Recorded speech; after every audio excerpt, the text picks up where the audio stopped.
अस्सलाम वालेकुम। वालेकुम अस्सलाम सर, कैसे हैं आप? खैरियत से? अल्हम्दुलिल्लाह, आप लोग सुनाएँ सर कैसे हो? अल्हम्दुलिल्लाह सर जी, आपको प्यारी शहज़ादी नन्ही परी की बहुत-बहुत मुबारकबाद। अल्लाह थैंक ताला यू, शुक्रिया। प्यारी बेटी के नसीब अच्छे फरमाए सर, और आपका आमीन, साया सलामत रखे प्यारी बेटी पर। आमीन। सर आपका फर्स्ट थैंक यू। बेबी है? नहीं, ये मेरा सेकंड है। सर मुबारक। इससे तो माशाल्लाह थैंक यू, माशाल्लाह। Thank you. सर मुबारक हो माशाल्लाह, बहुत-बहुत अल्लाह मियाँ नसीब शुक्रिया। अच्छे करे माशाल्लाह बच्ची के। आमीन, आमीन। हाँ जी, क्या किया वीकेंड पे? कुछ पढ़ा है? सर वीकेंड पे हमने भी मौज अय्याशी। मारी। अभी आप लोग थोड़ा से रिलैक्स हो गए होगे, पेपर जो है ना डिले हो गया है। सर गुड़िया के आने की खुशी सिर्फ आपको नहीं थी, हमें भी थी। हाँ, ये बात भी है। चलो जी, ठीक है जी, हम शुरू करते हैं इंशाल्लाह जहाँ से हमने छोड़ा था वहीं से। अच्छा, लास्ट टाइम हमने जो है ना इंस्ट्रक्टर और डिस्ट्रक्टर देखे थे इनहेरिटेंस में, कि इनहेरिटेंस के केस में इंस्ट्रक्टर कैसे काम करते हैं और डिस्ट्रक्टर कैसे काम करते हैं। वहाँ मैंने उनके कॉल का ऑर्डर जो है और एग्जीक्यूशन का ऑर्डर भी है, वो दोनों आप लोगों को बता दिए थे। वो आप लोगों ने ध्यान में रखने हैं, क्योंकि इस तरह की ट्रिकी क्वेश्चन जो है ना घुमा फिरा के पूछ लिए जाते हैं। अगला जो हमने टॉपिक स्टार्ट करना है ना, वो है हमारा पॉलीमॉर्फिज्म। लेकिन उससे पहले कुछ टर्म्स हैं, ताकि वो मैं चाह रहा हूँ कि पहले क्लियर हो जाए, क्योंकि ये यूज होंगी वहाँ पे, तो रन टाइम पे हमारे लिए कोई मसला ना हो। इसमें सबसे पहले हमें देखना था ऑब्जेक्ट पॉइंटर क्या है। तो ऑब्जेक्ट पॉइंटर से पहले जो है ना हम देख लेते हैं एक जनरल पॉइंटर क्या है हमारे पास, और उसके बाद फिर हम देखते हैं कि ऑब्जेक्ट पॉइंटर क्या है। हाँ जी, क्या होता है पॉइंटर, बताएं जिन्होंने फर्स्ट लेक्चर्स लिया था, जिसमें मैंने पॉइंटर्स के बारे में डिटेल से बताया था कि किस लिए यूज होते हैं, और मैंने कहा था कि अब याद रखना है। तो बताएं क्या होते हैं पॉइंटर। सर वो किसी भी मेमोरी का एड्रेस जो वेरिएबल का मेमोरी का एड्रेस स्टोर करते हैं। ठीक है, ऐसे वेरिएबल्स हैं जो किसी भी वेरिएबल का एड्रेस जो है वो सेव करते हैं, बिल्कुल ठीक है। तो वही यहाँ पे है कि लेट्स से कि अगर मेरे पास वेरिएबल नाम हो कोई इंटीजर टाइप का एक कह लो कि वेरिएबल है, और मैंने जो है ना इसका एड्रेस स्टोर करवाना है पॉइंटर में, और हमने देखा था कि क्यों करवाया जाता है, वो उस डिटेल में मैं नहीं जाऊंगा, उम्मीद है कि आप लोगों को सबको पता होगा। तो हम इस तरह करके जो है ना एम्परसेंड ये हमारे पास ऑपरेटर है, इसको डाल के और किसी भी वेरिएबल का नाम लिखेंगे तो उससे ये मुराद होगा कि ये इसके एड्रेस की बात हो रही है, और पॉइंटर हमेशा एड्रेस को कंटेन करता है। तो हम इस तरह करके किसी भी वेरिएबल का एड्रेस जो है ना वो पॉइंटर को असाइन करते हैं, बशर्ते कि पॉइंटर उसी टाइप का हो जिस टाइप का ये वेरिएबल है। ये हमने एक शर्त देखी थी कि सेम टाइप का होगा तो ही जो है ना असाइन किया जा सकता है। लेट्स से कि मैं यहाँ पे फ्लोट टाइप का पॉइंटर बना लूँ, और इंटीजर टाइप का मेरे पास ये कोई वेरिएबल है, इसका मैं अगर करना चाहूंगा तो वो मुझे कास्टिंग के अलावा कस्टम कास्टिंग के बगैर नहीं करने देगा। हम कर सकते हैं अगर हमें बहुत जरूरत हो, फिर हमें कास्टिंग करनी पड़ती है। तो इससे बेहतर यही है कि हम जो है ना जिस टाइप का पॉइंटर है उसी टाइप का वेरिएबल का ही एड्रेस उसमें स्टोर करवाया जाए। और हमने वहां पे डी रेफरेंस ऑपरेटर भी पढ़ा था कि ये हमारे पास स्टैटिक जो ऑपरेटर है, इसको किसी भी पॉइंटर के नेम के साथ लगाएं, तो जो उस पॉइंटर का एड्रेस होता है, मतलब एड्रेस तो ये है ना, लेट्स से इसका एड्रेस 101 है इस मेमोरी पोजीशन का, तो पॉइंटर इसको पॉइंट कर रहा होता है। अब इस 101 पे क्या वैल्यू रखी है, अगर इंटीजर टाइप की मैं ले रहा हूँ लेट्स से 5, तो अगर मैं स्टार पी लगाता हूँ, यानी कि डी रेफरेंस ऑपरेटर लगाता हूँ किसी भी पॉइंटर के साथ, तो मुझे ये कंटेंट मिल जाता है, ये वैल्यू मिल जाती है। तो सिर्फ पी लगाऊंगा तो मुझे एड्रेस मिलेगा, यानी कि 101। स्टैटिक पी लगाऊंगा तो मुझे इस एड्रेस पे रखी हुई वैल्यू मिलेगी, दैट्स इट 5। तो ये दो चार चीजें आपने याद रखी हैं, आगे हमारे काम आएंगी। यहाँ तक तो क्लियर है ना, किसी को मसला तो सर नहीं है इसमें, ये क्यों हमने पढ़ी हुई जी। सर वो एक आपने एड्रेस वेरिएबल लिखवाया था, एड्रेस वेरिएबल, उसके बारे में थोड़ा सा बता दें। एड्रेस वेरिएबल और पॉइंटर में क्या फर्क है? कौन सा? वो फर्स्ट लेक्चर में आपने लिखवाया था, यानी वो फर्स्ट स्लाइड थी ना, उसमें लिखा हुआ था एड्रेस वेरिएबल। पॉइंटर को डिफाइन किया हुआ था, पॉइंटर की डेफिनेशन में लिखा था कि एड्रेस वेरिएबल है, यानी इसको इसी नाम से याद किया जाता है कि यानी एड्रेस कंटेन करने के लिए यूज पॉइंट, होता है। ठीक, यानी पॉइंटर को एड्रेस वेरिएबल कहेंगे हम। जी जी बिल्कुल, जी जी बिल्कुल। अच्छा ठीक है, ठीक है। ऑब्जेक्ट पॉइंटर देखें। अब जैसे कि हम आज तक हम क्या करते आए हैं, कोई क्लास बनाते हैं, जो हमें ऑब्जेक्ट बनाना होता है तो हम उस क्लास का नाम लिखते हैं, लेट्स से क्लास का नाम मेरे पास ए है, और कोई भी ऑब्जेक्ट मैंने बनाना है तो मैं इस तरह करके जो है ना ऑब्जेक्ट बना लेता हूँ। लेट्स से ऑब्जेक्ट 1 मैंने जो है ना एक बना लिया। अब मैंने इसके किसी भी फंक्शन को कॉल करना है, मैं क्या करता हूँ, ऑब्जेक्ट का नाम डालता हूँ, और हमने एक ऑपरेटर डॉट ऑपरेटर पढ़ा था कि dot operator member access operator भी इसको बोलते हैं। इससे किसी भी फंक्शन का नाम लिख के जो है ना, अगर वो पब्लिक है या कोई भी डाटा मेंबर जो पब्लिक है, इससे एक्सेस किया जा सकता है। अच्छा, जिस तरह आम वेरिएबल्स के पॉइंटर होते हैं, इसी तरह जो है ना हमारे पास ऑब्जेक्ट्स के पॉइंटर भी होते हैं। ऑब्जेक्ट क्या होता है? एक वेरिएबल ही तो है, और इसकी डाटा टाइप क्या है? वो यूजर डिफाइंड है, तो कोई मसला नहीं है तो डाटा टाइप ही ना। क्लास असल में मैंने बताया था कि डाटा टाइप ही होती है, तो कोई मसला नहीं है। लेट्स से मैंने क्लास बनाई है ए, ये उसकी डाटा टाइप है, और ए ये इसका वेरिएबल है, तो कोई मसला नहीं है। जैसे मैंने अभी आप लोगों को पिछली स्लाइड में बताया कि मैंने इंटीजर पी बनाया था इस तरह करके, तो अब मैं इंटीजर की जगह ये ए ले रहा हूँ कि ये इसकी डाटा टाइप है, तो मैं ए डाल के स्टैटिक पी बनाऊंगा तो इसका पॉइंटर बन जाएगा। और इसी तरह लेट्स से कि ये मेरे पास ऑब्जेक्ट है obj1, तो इसके पहले मैं एम्परसेंड लगा दूंगा तो ये इसका एड्रेस होगा।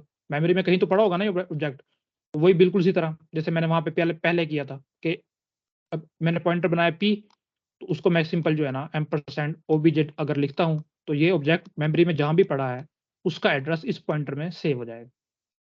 ठीक है, ये बात क्लियर है? यस सर, ये यस सर। क्लियर है। हाँ, क्योंकि सर सिर्फ ये ये आपने जो देखना है कि ऊपर जी लास्ट लेक्चर में आपने इज अ रिलेशनशिप पढ़ाना था, वो आपने पढ़ा दिया था मैं पढ़ा दूंगा आखिरी दो वो। स्लाइड। बिल्कुल बिल्कुल पढ़ानी है वो, ये बात मैंने बतानी थी कि इज रिलेशनशिप होते हैं कुछ चीज, वो मैं आज एंड में इंशाल्लाह बता देता हूँ। चलें ठीक है सर, थैंक यू। तो कहने की बात ये थी कि प्रिमिटिव डाटा टाइप हो या यूजर डिफाइंड डाटा टाइप हो, असूल हमारे लिए सेम रहते हैं। वहां पे हमने इंटीजर टाइप का पॉइंटर लिया, यहाँ पे मैंने ए टाइप का पॉइंटर लिया, तो मसला कोई नहीं है। ए टाइप का पॉइंटर होगा वो किसी भी ए क्लास के ऑब्जेक्ट को पॉइंट कर सकता है। हाँ, अगर कोई बी क्लास है उसके पॉइंटर, अगर ए क्लास का पॉइंटर है उसको पॉइंट नहीं कर सकता। बीच में कुछ रूल है, बशर्ते कि वो रूल अगर फॉलो हो तो कर सकता है, वगैरह नहीं। वो कौन से रूल है हम आगे जाके देखेंगे, अभी के लिए आपको सिर्फ ऑब्जेक्ट पॉइंटर की समझ आनी चाहिए। अच्छा, इसी तरह हमारे पास एक दिस पॉइंटर होता है। जब अगर पॉइंटर की बात हो रही थी, तो क्योंकि ये लास्ट टाइम में क्वेश्चन आ गया था दिस पॉइंटर का, तो मैंने कहा इसमें भी थोड़ा सा को शामिल कर देते हैं। क्या होता है जी दिस पॉइंटर, कौन बताएगा?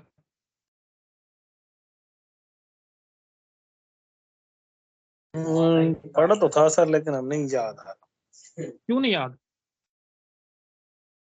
दिस पॉइंटर इसके लिए था कि क्लास से हटकर मतलब बताने के लिए, पॉइंटर की तरफ पॉइंट करने के लिए। अच्छा जी, हाँ जी, कोई और बताए? सर आवाज आ रही है? जी जी बिल्कुल, हमजा बोलें।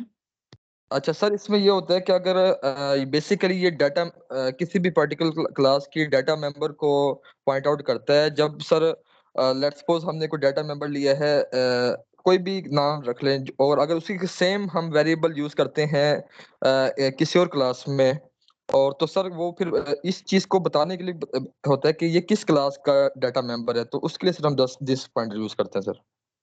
उसको ठीक बताया, लेकिन बीच में एम्बिगियस स्टेटमेंट आपने बता दिए हैं। किसी और क्लास में कैसे बताएंगे हम इसको?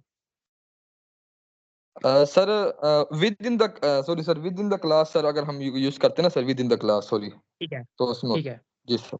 हाँ जी, पॉइंटर क्लियर है? ये मैं इसके बारे में बताऊं? सर बता दें, जी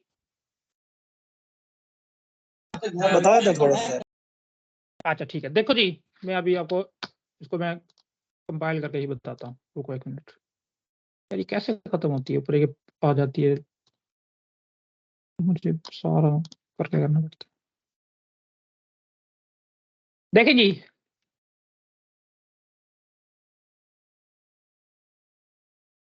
अब क्या होता है कि एक मिनट, मैं जल्दी से कोई डमी क्लास बना लूं।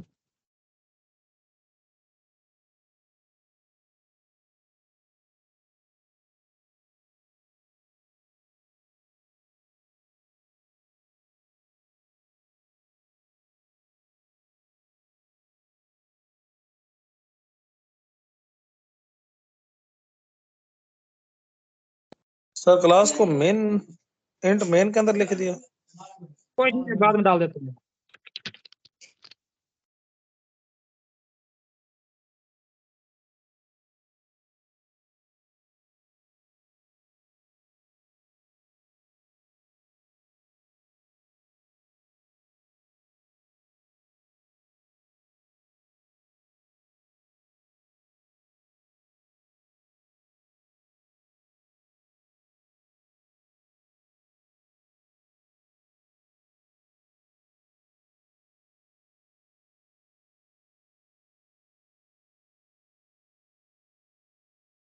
चलिए ये मेरा पास सेट डेटा का हो गया, दूसरा हम वेक्टर बना लेते हैं।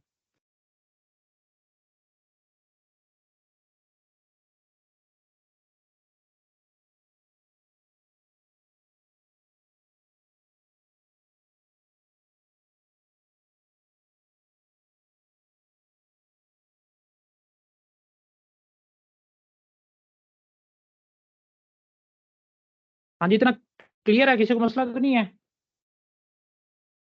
नहीं सर। ठीक है, अब देखो जी मैं बनाने लगा हूं, एक मिनट पहले मैं कंपाइल करके चेक कर लूं, अगर कोई इसमें मसला है तो हम इसको सॉल्व करें फिर आगे चलते हैं। अच्छा 16 पे कह रहा है कि क्या मसला है, C out A is equal to A not declare, sorry M,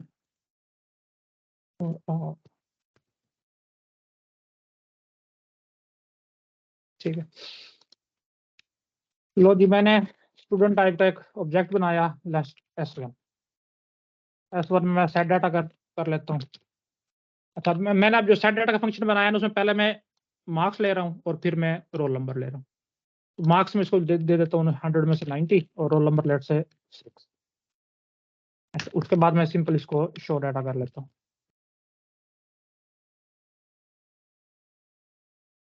देख लेता हूँ, ठीक है, जहाँ तक मेरा कोड ठीक है। अब मसला क्या है, देखो पहली बात तो है कि जो दिस पॉइंटर है ना, वो हमेशा कॉलर ऑब्जेक्ट को शो करता है।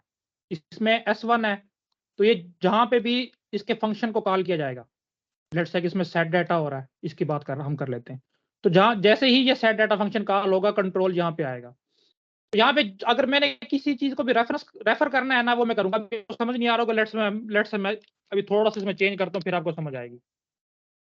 अभी सिर्फ मैंने एक नाम चेंज किया है, जो मेरे पास फॉर्मल पैरामीटर और एक्चुअल पैरामीटर आ रहे थे, उनमें सिर्फ नाम को थोड़ा सा मैंने चेंज किया है। कि पहले मैंने डबल एम रखा होता, अब सिंपल मैंने सिर्फ वही नेम कर दिया है जो कि पहले ही प्राइवेट डाटा का है मेरे पास, सिर्फ ये चेंज किया है ना मैंने। जी सर। अच्छा अब इसमें मुझे ये देखो ना, मुझे तो पता है कि ये जो एम है ना, ये कौन सा एम है, ये वाला है ये, और मतलब ये S1 का एम है। यानी कि मेरे हिसाब के मुताबिक कहा जा रहा है कि S1 ऑब्जेक्ट के एम डाटा मेंबर में ये दूसरा जो एम आ रहा है ये रखवा दो। और इसी तरह मेरे हिसाब के मुताबिक कहा जा रहा है कि S1 ऑब्जेक्ट के जो R डाटा मेंबर है, उसमें जो ये R में ऑब्जेक्ट के रेफरेंस में पैरामीटर में भेज रहा हूं वो रखवा दो। ऐसा ही है? जी सर। और बिल्कुल चला भी है प्रोग्राम, कोई इशू भी नहीं होता, हमने अभी 1 मिनट पहले चला के भी देखा। लेकिन अब मैं इसको रन करता हूँ, अभी देखो क्या वैल्यूज आ रही हैं। A0 B0। क्या इसका क्या मतलब हुआ है?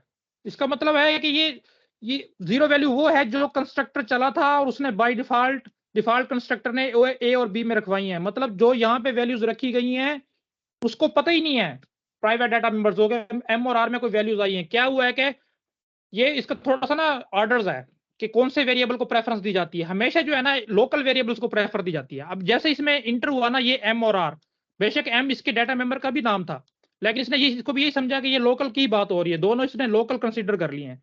वो यही समझ रहा है कि जो ये वेरिएबल आ रहा है ना, इसी में मैं दोबारा वही रखवा रहा हूँ। और इस तरह करते हुए वो उसने जो है ना कंट्रोल यहाँ से आउट हो गया, ओरिजिनल ए और बी में कोई डिफरेंस नहीं पड़ा। तो अब मैंने इसको ये बताना कि यार ये जो एम है ना, ये आपके लेफ्ट साइड वाला, ये एक्चुअल वो एम है जो कॉलर ऑब्जेक्ट का है, यानी कि S1 का। तो S1 के एम में रखवाओ ये एम जो ऊपर से आ रहा है, जो मैं भेज रहा हूं। और इसी तरह ये जो आर है ना यार, ये आप ये वाला आर ना लो, बल्कि ये वो आर है जो कॉलर ऑब्जेक्ट है, यानी कि S1 का का आर लो। तो इस एक पर्पस ये है दिस पॉइंटर का कि आपने कहीं पे भी लोकल इसके अंदर बॉडी के अंदर किसी भी डाटा मेंबर को बताना हो कि ये किस ऑब्जेक्ट से बिलोंग करता है, तो हमेशा दिस पॉइंटर लगाया जाता है। ठीक है, एक इस्तेमाल है, इसके अलावा और भी इस्तेमाल है जो हमारे मतलब रिलेटेड है, मैं बता रहा हूं आपको। अच्छा अब क्या मसला, दिस डॉट एम, अच्छा सॉरी, अच्छा ये सर क्या जी मसला है जी, कौन बताएगा यहाँ पे? तीर का निशान सर। एरो ऑपरेटर यूज होगा बिल्कुल, ये सर। पॉइंटर है, दिस जो है पॉइंटर है, और मैं इसको मेंबर एक्सेस ऑपरेटर से एक्सेस कर रहा था। ये लो जी, अब ठीक हो गया।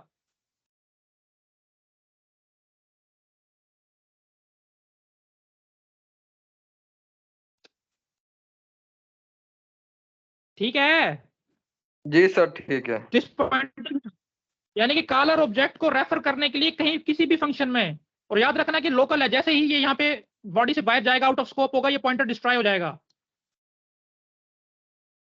अच्छा, अभी हमने जो है ना ऑब्जेक्ट पॉइंटर पढ़ा था, मैं उसको भी बता देता हूँ वो कैसे काम करता है। लेट्स से अभी मैंने S1 बनाया था, यहाँ पे मैंने जो है ना एक पॉइंटर बना लिया स्टूडेंट टाइप का और उसका नाम P दे दिया।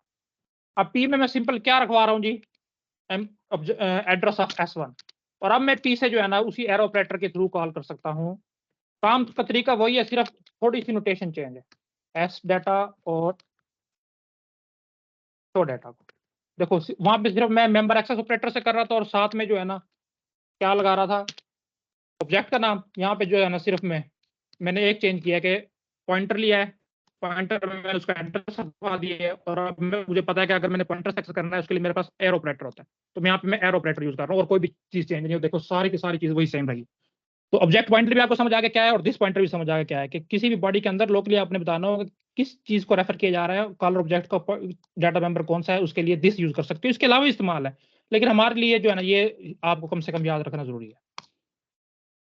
तो यहाँ पे आप यही पढ़ोगे, देखो लोकल ऑब्जेक्ट पॉइंटर है। लोकल से क्या मुराद है कि किसी फंक्शन के अंदर, किसी स्ट्रक्चर के अंदर, किसी बॉडी के अंदर बनता है, और जैसे ही आप उससे बाहर जाओगे वो डिस्ट्रॉय हो जाएगा। In every instance member function, मैंने उस दिन भी बहुत जोर से बताया था कि इंस्टेंट मेंबर फंक्शन में और क्लास मेंबर फंक्शन में डिफरेंस रखना है।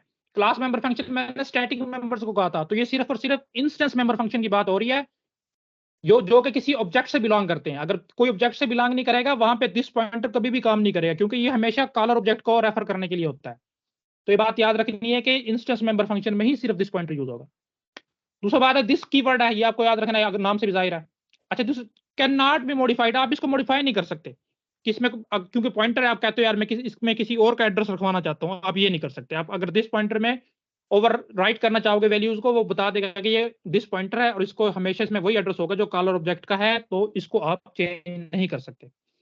Use to refer caller object in member function, ये भी मैंने बता दिया है। Passed as a hidden argument to all non static member functions call, जैसे ही कोई भी ऑब्जेक्ट किसी भी अपने मेंबर फंक्शन को कॉल करेगा तो ये दिस पॉइंटर साथ पास होके जाता है पैरामीटर्स में, लेकिन हिडन होता है, हमें शो नहीं होता, लेकिन जाता हमेशा पैरामीटर्स के थ्रू ही है।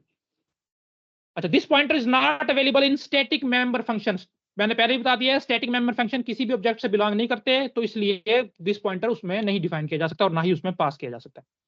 तो ये हमारा दिस पॉइंटर काम है, अब इनको याद रखना है, कम से कम ऑब्जेक्ट पॉइंटर को आगे काम आएंगे। अच्छा, इसी तरह मेरे पास न्यू और डिलीट के ऑपरेटर्स हैं, ये क्या है जी, कौन बताएगा मुझे? मेमोरी लोकेशन सर के लिए सर, डायनामिक मेमोरी लोकेशन के लिए न्यू का और डिलीट का ऑपरेटर यूज होता है। ठीक है जी, सर बिल्कुल न्यू ठीक बताया। डिलीट डी एलोकेशन करता है सर। ठीक है, आपको पता है कि दो किस्म की मेमोरी एलोकेशन होती है, मैंने फर्स्ट उसमें बताया था लेक्चर में, कि जब पॉइंटर को मैंने बताया था कि अगर आप कोई डायनामिकली मेमोरी एलोकेट करवाना चाह रहे हो, और वो क्यों करवाना चाह रहे हो वो भी मैंने तफसील से बताया था, और हमेशा हीप में होती है, मैंने बताया था। वहां पे मैंने सी के कोड की एग्जांपल ली थी, एम एलोक और सी एलोक फंक्शन जो है मेमोरी एलोकेशन, और उससे हम कॉपी एलोकेशन से हमने करवाया था। लेकिन C++ में उसका जो अल्टरनेटिव है वो न्यू है, और इसी तरह डिलीट करने के लिए डिलीट है। अब क्या न्यू और ये क्या होता है ये देख लो। न्यू हमेशा जो है ना, जो भी कीवर्ड है, ये एक मिनट सिर्फ, इसका काम करने का तरीका देख लो। ये हमेशा एक एड्रेस रिटर्न करता है, ये न्यू ऑपरेटर जो है, और वो एड्रेस मैं उस वक्त भी बताया था कि आपने हमेशा किसी ना किसी पॉइंटर में स्टोर करवाना होता है, क्योंकि पॉइंटर ही मेरे पास सिर्फ और सिर्फ एड्रेस स्टोर कर सकते हैं। न्यू ऑपरेटर हो गया, एम एलोक हो गया, सी एलोक हो गया, हमेशा आपको एक रिटर्न करेंगे एड्रेस, उस एड्रेस को आपने सेव करवाना है ताकि आप फ्यूचर पर्पज के लिए यूज कर सको। हम इसको इसी तरह, मतलब मैं अगर इंट की एग्जांपल ले रहा हूँ कि, तो मैं इंटीजर टाइप के पॉइंटर में सेव करवा लूंगा।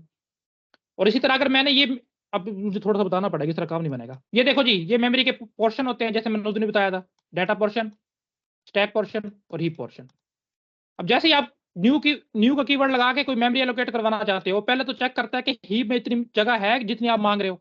याद रखना, एम एलोक हो गया, सी एलोक हो गया, पहला स्टेप यही होता है कि वो चेक करता है कि क्या हीप में से इतनी मेमोरी दी जा सकती है। अगर तो दी जा सकती है तो वो इतनी रिजर्व करवा लेता है। लेट्स से मैं इसको कह रहा हूं कि आप न्यू इंटीजर और 10, यानी कि 10 बाइट्स मेरे लिए मेमोरी जो है ना हीप में रिजर्व कर दो, तो चेक करेगा क्या इसको 10 बाइट दी जा सकती है, हाँ दी जा सकती है, वो रिजर्व कर लेगा।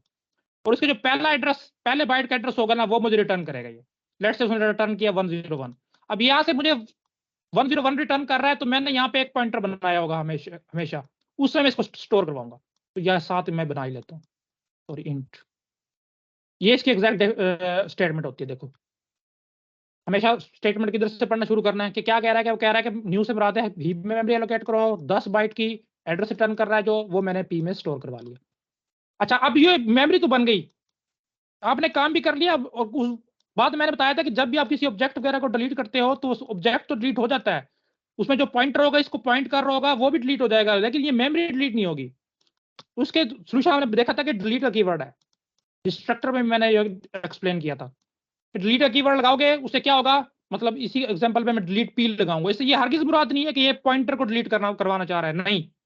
इसका मतलब है कि पी यानी कि पॉइंटर जिस मेमोरी को पॉइंट कर रहा है उस मेमोरी को फ्री कर दो। तो डिलीट के कीवर्ड से उस मेमोरी को फ्री किया जा सकता है। तो ये दो चीजें न्यू और डिलीट की आपने याद रखनी है, ये पॉलीमॉर्फिज्म में काम आएंगे। यहाँ पे वो चीजें लिखी हुई थोड़ी सी, अगर आप कोई देखना चाहे तो देख सकता है, स्टैटिक मेमोरी, न्यू और डिलीट का कीवर्ड। तो आज का जो हमारा मेन टॉपिक है वो हम आप शुरू करते हैं, पॉलीमॉर्फिज्म। हाँ जी, क्या होता है पॉलीमॉर्फिज्म, थोड़ा सा मुझे एक्सप्लेन करें कोई। सर एक ही फंक्शन को या ऑपरेटर्स को हम डिफरेंट वेज में यूज करते हैं सर। कैसे? सर जैसे आपने लास्ट टाइम एक ऑपरेटर की मिसाल भी दी थी, प्लस प्लस ऑपरेटर की या प्लस की, तो उसमें भी सर बिल्कुल हमने इस चीज को देखा था कैसे हम उस चीज को ना यूज कर रहे हैं सर। तो ये बिल्कुल, मतलब आप एक ही फंक्शन को कॉल करते हो लेकिन रिजल्ट आपके पास डिफरेंस आते हैं, और वो डिफरेंस क्यों आते हैं वो हम देखेंगे इसी चैप्टर में हमारे के डिफरेंट क्यों आते हैं। लेकिन होता यही है कि आप हमेशा कॉल एक तरीके से कर रहे होते हो लेकिन आपके पास जो आउटपुट आ रही होती है वो मुख्तलिफ आ रही होती है। तो इसीलिए इसका नाम निकला है पॉली और मॉर्फिज्म से। पॉली कहते हैं मैनी, एक से ज्यादा, और मॉर्फिज्म मॉर्फ से निकला है, शक्ल से, यानी एक से ज्यादा शक्लों से जो है ना आपका प्रोग्राम चल रहा होता है।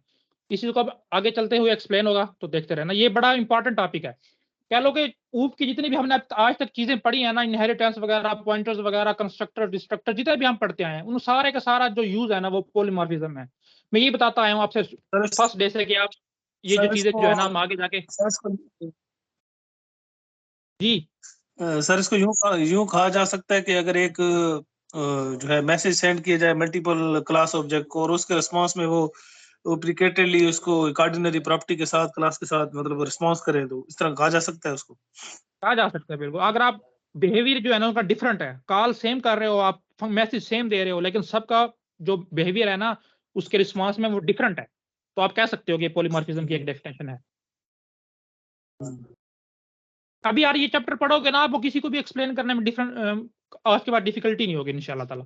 तो ध्यान से पढ़ना है इनको चीजों को। तो देखो जी, हम पहले पॉलीमॉर्फिज्म क्या है उसको देखने से पहले हम देखेंगे बाइंडिंग क्या क्या है। हमने ये ऑपरेटिंग सिस्टम में भी थोड़ा सा देखा था बाइंडिंग, उस वक्त भी आप लोगों को समझ नहीं आई थी कि बाइंडिंग हम क्यों डिले करते हैं, लोड टाइम पे क्यों करवाते हैं, और इवन के एग्जीक्यूशन टाइम पे क्यों करवाते हैं, कंपाइल टाइम पे क्यों नहीं करवाते। वो ऐसा चीजें जो है ना क्लियर होना शुरू होंगी।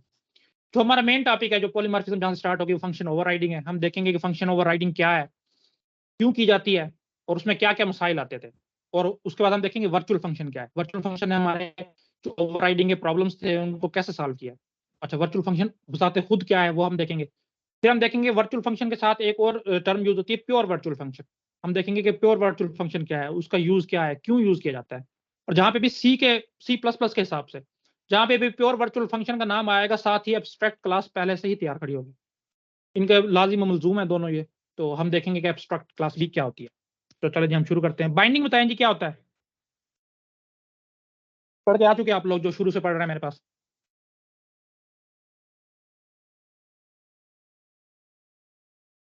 बताओ। बाइंडिंग सर एक लॉजिक ये है, जो हमारे पास आइडेंटिफायर होते हैं ना इनको एड्रेस प्रोवाइड करना बाइंडिंग कहलाता है। ठीक है जी। जी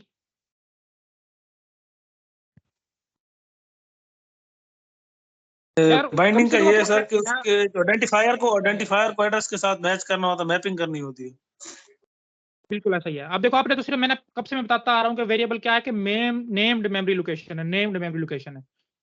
क्या होता है इसका, उससे मुराद क्या है कि जहां जहां पे ये अम्ब्रेला टर्म में हम जितने भी हमने फंक्शंस के नेम, लेबल्स और वेरिएबल्स के नेम्स, ये सारे हमने कहा था इनको हम आइडेंटिफायर बोल देते हैं। ज्वाइन नहीं हो रहा, 1 मिनट दीजिएगा जी, मैं इनको रिप्लाई कर दूं।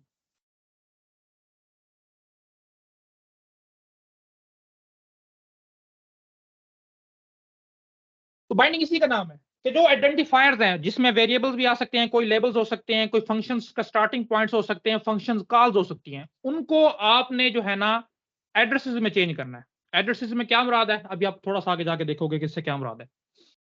हर वेरिएबल के लिए, हर फंक्शन के लिए आपने बाइंडिंग करनी होती है कि मेमोरी में ये जगह, ये चीज जो है ना यहाँ से शुरू होगी। लेट्स से कि मैं कहता हूँ कि फंक्शन है शो डाटा का, तो कंपाइल टाइम पे या रन टाइम पे मैं बताऊंगा कि शो डाटा का फंक्शन मेमोरी में लोकेशन नंबर 101 से स्टार्ट होगा। तो मतलब जहां जब भी कॉल की जाएगी इस फंक्शन को, तो कंट्रोल यहाँ से चेंज होके 101 लोकेशन पे जाएगा, यानी कि मैं मेमोरी की जगह उनको बताता हूँ। और इसी तरह वेरिएबल्स का मुझे पता होगा कि जब भी इस वेरिएबल की बात होगी तो मेमोरी में 105 लोकेशन पे लेट्स से जाके वहां पे ये वैल्यू रखवा दे।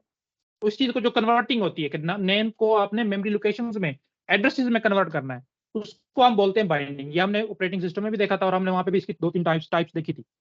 तो ये बाइंडिंग जो है ना, यही असल में हमारा मसला है कि हमने ये सारी चीजें प्योर वर्चुअल फंक्शन, ओवरराइडिंग और इवन के पॉलीमॉर्फिज्म के कंसेप्ट की सारी जड़ जो है वो बाइंडिंग है।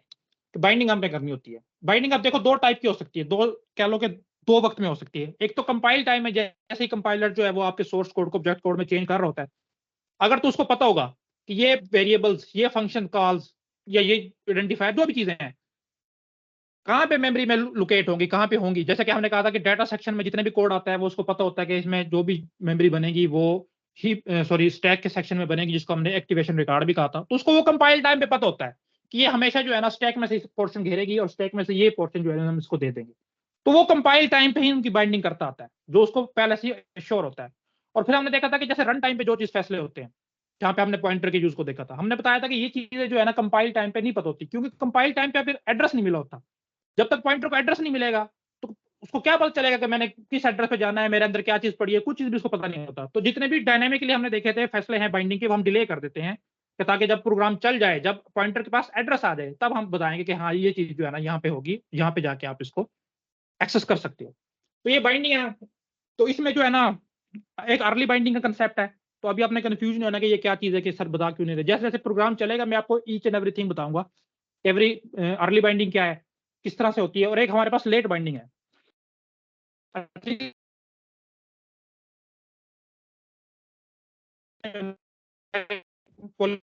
आपने समझ लिया, तो आप लोगों को पता नहीं है, तो वो कंपाइल टाइम पॉलीमॉर्फिज्म हो गई या अर्ली बाइंडिंग होगी, वो सेम चीजें हैं। तो अगर आपसे कोई पूछ भी लेता है, तो ये वैसे टर्म्स बंदी तो नहीं है लेकिन कहीं कहीं यूज होती है कि पॉलीमॉर्फिज्म कितनी टाइप्स हैं। उसकी दो टाइप्स हैं जी। एक अर्ली बाइंडिंग जिसको आप कंपाइल टाइम पॉलीमॉर्फिज्म बोलते हो, और दूसरी लेट बाइंडिंग जिसको आप रन टाइम पॉलीमॉर्फिज्म बोलते हो। तो बंदी तो नहीं है लेकिन ये क्योंकि यूज हो रही है तो इस तरह, असल तो ये बाइंडिंग के कंसेप्ट है कि बाइंडिंग आपने कंपाइल टाइम पे करवानी है या रन टाइम पे करवानी है, उसके हिसाब से है। लेकिन फिर भी आपको पता होना चाहिए कि अर्ली बाइंडिंग किसके थ्रू होती है जी, फंक्शन ओवरलोडिंग या ऑपरेटर ओवरलोडिंग। ये दोनों चीजें हम देख चुके हैं। क्या होती है जी फंक्शन ओवरलोडिंग, कौन बताएगा? सेम नेम का फंक्शन सर क्लास के अंदर उसी का नेम होता है लेकिन उसका वर्किंग डिफरेंट होती है। बिल्कुल, उसके तो मैंने यही अंदर चीज बताई थी पैरामीटर डिफरेंट पॉलीमॉर्फिज्म पास में। हुए, बिल्कुल, तो पैरामीटर पॉलीमॉर्फिज्म डिफरेंट की पास डेफिनेशन हुए। में यही बताई थी कि कॉल आप सेम फंक्शन को करोगे लेकिन उसकी आउटपुट डिफरेंट आएगी। अब देखो एक लेट्स से कि सम का फंक्शन है और आपने 4-5 सम के फंक्शन डिफाइन किए हुए हैं, एक 2 पैरामीटर ले रहा है, एक 3 ले रहा है, एक 4 ले रहा है, एक 5 ले रहा है। तो आप कॉल हमेशा एक को ही करोगे, सम को ही करोगे। पैरामीटर डिफरेंट दोगे तो वो आपको डिफरेंट आउटपुट उसी हिसाब से देगा, कोई 2 के हिसाब से देगा, कोई 3 के हिसाब से, कोई 4 के हिसाब से। दूसरा ऑपरेटर ओवरलोडिंग था। ऑपरेटर ओवरलोडिंग में हमने कहा था कि देखो जी जो प्रिमिटिव डेटा टाइप्स थे वो काम कर रहे थे इसी तरह।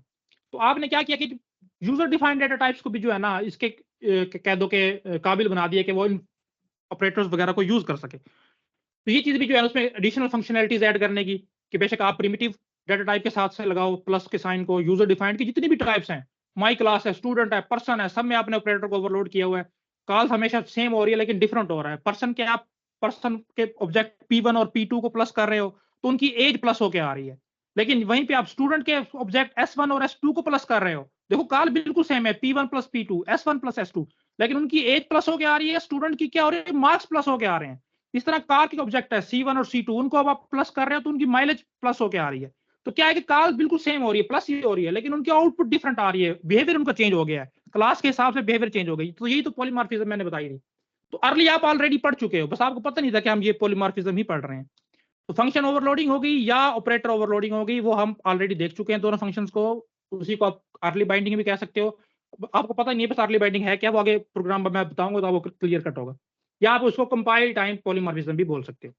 अच्छा, दूसरी जो हमारे पास प्रॉब्लम्स आते हैं कि हम क्यों कंपाइल टाइम पॉलीमॉर्फिज्म या अर्ली बाइंडिंग को छोड़ के लेट बाइंडिंग की तरफ शिफ्ट हुए हैं, और वर्चुअल फंक्शन उसमें हमारा क्या काम करता है, तो और उसको आप कह सकते हो कि रन टाइम पॉलीमॉर्फिज्म। अच्छा, इसमें ये दो कंसेप्ट हैं, आपको बाद में समझाएंगे। चलो जी, मैं आपको अब बकायदा प्रैक्टिकल से समझाता हूँ। अच्छा, उससे पहले ना मैंने बताया था कि ओवरराइडिंग को हम देखेंगे। पहले हम ओवरराइडिंग देख लेते हैं, ओवरराइडिंग क्या है। कौन बताएगा जी ओवरराइडिंग क्या होती है? सर फंक्शंस के लिहाज से जी जी, फंक्शन ओवरराइडिंग। और किस चीज को सर एक ही ओवरराइड करोगे? फंक्शन होगा हम्म, सर, फंक्शन का नेम एक होगा और उसमें ठीक हमारे है। पास पैरामीटर्स का सीक्वेंस सॉरी डाटा टाइप या नंबर ऑफ पैरामीटर्स डिफरेंट होंगे, नेम एक होगा। तो ये इस तो तरह हम डिफरेंट ये फंक्शंस तो को ओवरलोडिंग बनाएंगे। है, ये तो ओवरलोडिंग है। मैं तो ओवरराइडिंग पूछ रहा हूँ। सर सेम सर ये फंक्शन और मिक्स हो गया। पैरामीटर क्लास डिफरेंस होगी सर, क्लासेस डिफरेंट होगी सर। क्लासेस डिफरेंट है और क्यों किए और जाते सेम हैं, कैसे का क्यों की जाती है जी, ये कोई कौन बताएगा?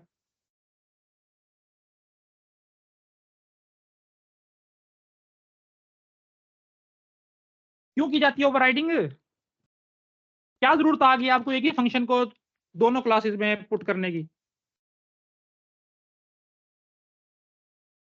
क्योंकि इनहेरिटेंस हो रही होती है सर, इस वजह से। एडिशन के लिए सर, तो इनहेरिटेंस हो रही है तो वो तो ऑलरेडी पहुंच हो रहा है। सकता है सर। अब ऐसे हो सकता है ना सर, जैसे क्लास है उसकी फंक्शनैलिटी लिमिटेड है हमारे पास, अब हमने क्लास बी बनाई, उसकी फंक्शनैलिटी उससे ज़्यादा एक्स्ट्रा है, एक्स्ट्रा प्लस है, तो इसलिए सर ठीक ओवरराइड है, करते हैं। तो इससे हमें क्या फायदा होगा सर? सर हमें यही फ़ायदा होगा, हमें एक्स्ट्रा फंक्शनैलिटी मिल जाएगी ना, ए क्लास की भी और बी की भी, दोनों की। कैसे एक्स्ट्रा फंक्शनलिटी? अब मैंने क्लास बनाई, आपको शो हो रही है? जी सर। देखो, इसमें एक क्लास है, कोई प्राइवेट डाटा मेंबर्स रहे होंगे, वो हमारा कंसर्न नहीं है। हम पब्लिक में आते हैं, हमने देखा जी एक दो फंक्शंस है, फंक्शन 1 और फंक्शन 2 के नाम से, ठीक है जी। हम क्लास बी में गए, वहां भी हम वो पब्लिकली इनहेरिट कर रही है ए को, और हमने वहां पे देखा कि दो फंक्शन सेम नाम से मौजूद। अब इसका क्या मकसद है, यहाँ पे क्यों नाम सेम नाम से क्यों मौजूद होंगे? आप कह रहे हो कि इसमें कोई फंक्शनैलिटी ऐड करनी है, क्या फंक्शनैलिटी हो सकती है, कोई मुझे एग्जांपल दो।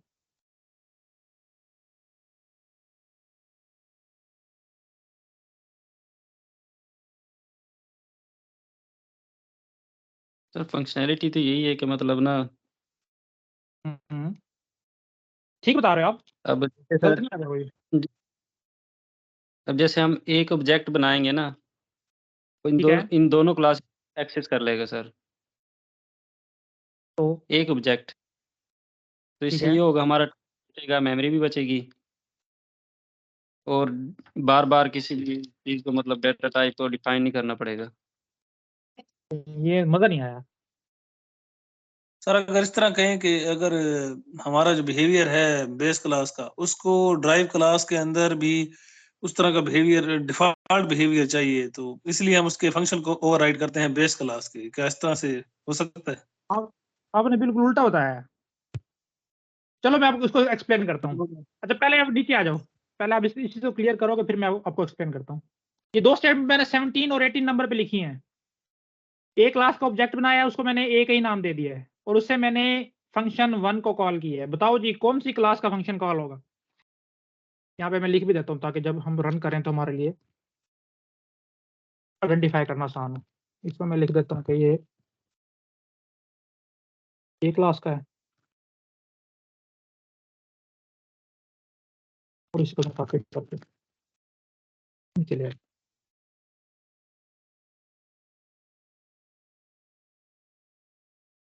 जी बताएं। सर असूली तौर पे तो बनता तो क्लास ए का ही है। एक क्लास का है, चलो हम चेक कर लेते हैं। ये लो, हमने रन किया जी। ठीक है जी, हमें पता चल गया कि जिस क्लास का ये ऑब्जेक्ट है ना, उसी क्लास के फंक्शन को कॉल किया है, उसी क्लास के फंक्शन हमारे पास चला है। ठीक हो गया जी। अब मसला तब आता है जब हम इनहेरिटेंस करते हैं। लेट्स से कि मैंने बी क्लास का ऑब्जेक्ट बनाया और मैं अब कॉल कर रहा हूँ बी डॉट फन 1 को। अब बताओ जी कौन सी क्लास के फंक्शन 1 को कॉल होगा, ए वाले या बी वाले? ये वाले को। हाँ जी, ए सर वाला बी हो गया। वाले और को। बताओ जी, ए वाला, ठीक है जी। और भी कोई? ये सब बी तो वाला सर। मुतफक का फैसला, ए वाला। चलो जी हम चला के देखते हैं। मैं इसको थोड़ी देर के लिए कर देता हूँ कमेंट। लो जी, हाँ जी, कौन सी क्लास का फंक्शन चला है?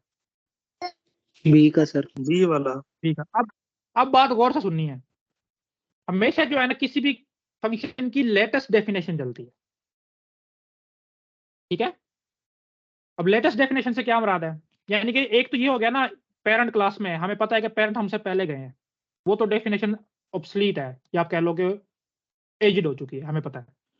अब जो कोई भी चाइल्ड क्लास उसको इनहेरिट करेगी, वो अगर अपनी नई डेफिनेशन दे रही है किसी भी फंक्शन की, और सेम नाम का फंक्शन पेरेंट क्लास में भी एग्जिस्ट करता है, तो कभी भी पेरेंट क्लास वाला नहीं चलेगा, हमेशा चाइल्ड क्लास वाला चलेगा। अब इसी को अर्ली बाइंडिंग के कंसेप्ट से समझना। देखो, जब भी कंपाइलर इस चीज को शुरू करता है, तो जहां पे भी कोई फंक्शन कॉल आती है, तो वो देखता है कि इसको कॉल करने वाला कौन है।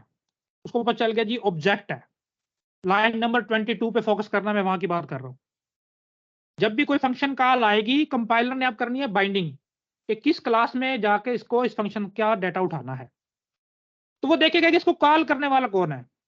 तो यहां से उसको पता चला कि कॉल करने वाला ए है। तो अब ए की टाइप को देखेगा। ए की टाइप क्या है? ए की टाइप सर क्लास क्लास ए है है। सर। हाँ ए है ना, कैपिटल है। तो उसको पता चल गया कि ये क्लास ए में कोई फंक्शन मौजूद है, वहां पे जाके मुझे इसको एक्सेस करना है। ठीक है जी, ये अब क्लास ए में जाएगा। तो इसलिए देखो, जब हमने ये स्टेटमेंट चलाई थी, तो क्लास ए वाला ही फंक्शन ए कॉल हुआ था। सेम इसी तरह बी क्लास को ऑब्जेक्ट बनाया, बी डॉट फंक्शन 1 को मैंने कॉल किया, तो कंपाइलर इस बी को देखेगा। वो देखेगा कि अच्छा, तो ये किस टाइप का है? बी। तो इसका मतलब बी क्लास में इसकी डेफिनेशन मौजूद होगी, तो वो बी क्लास में जाएगा। अब देखो, अगर बी क्लास में उसको ये चीज मिल जाती है, जैसे कि हमारे पास मौजूद है, तो ये इसको रन कर देगा। इन केस अगर यहाँ पे फंक्शन वन नाम का कोई भी फंक्शन मौजूद नहीं है, लेकिन एक फंक्शन 1 इसके पास फिर भी है, कौन सा?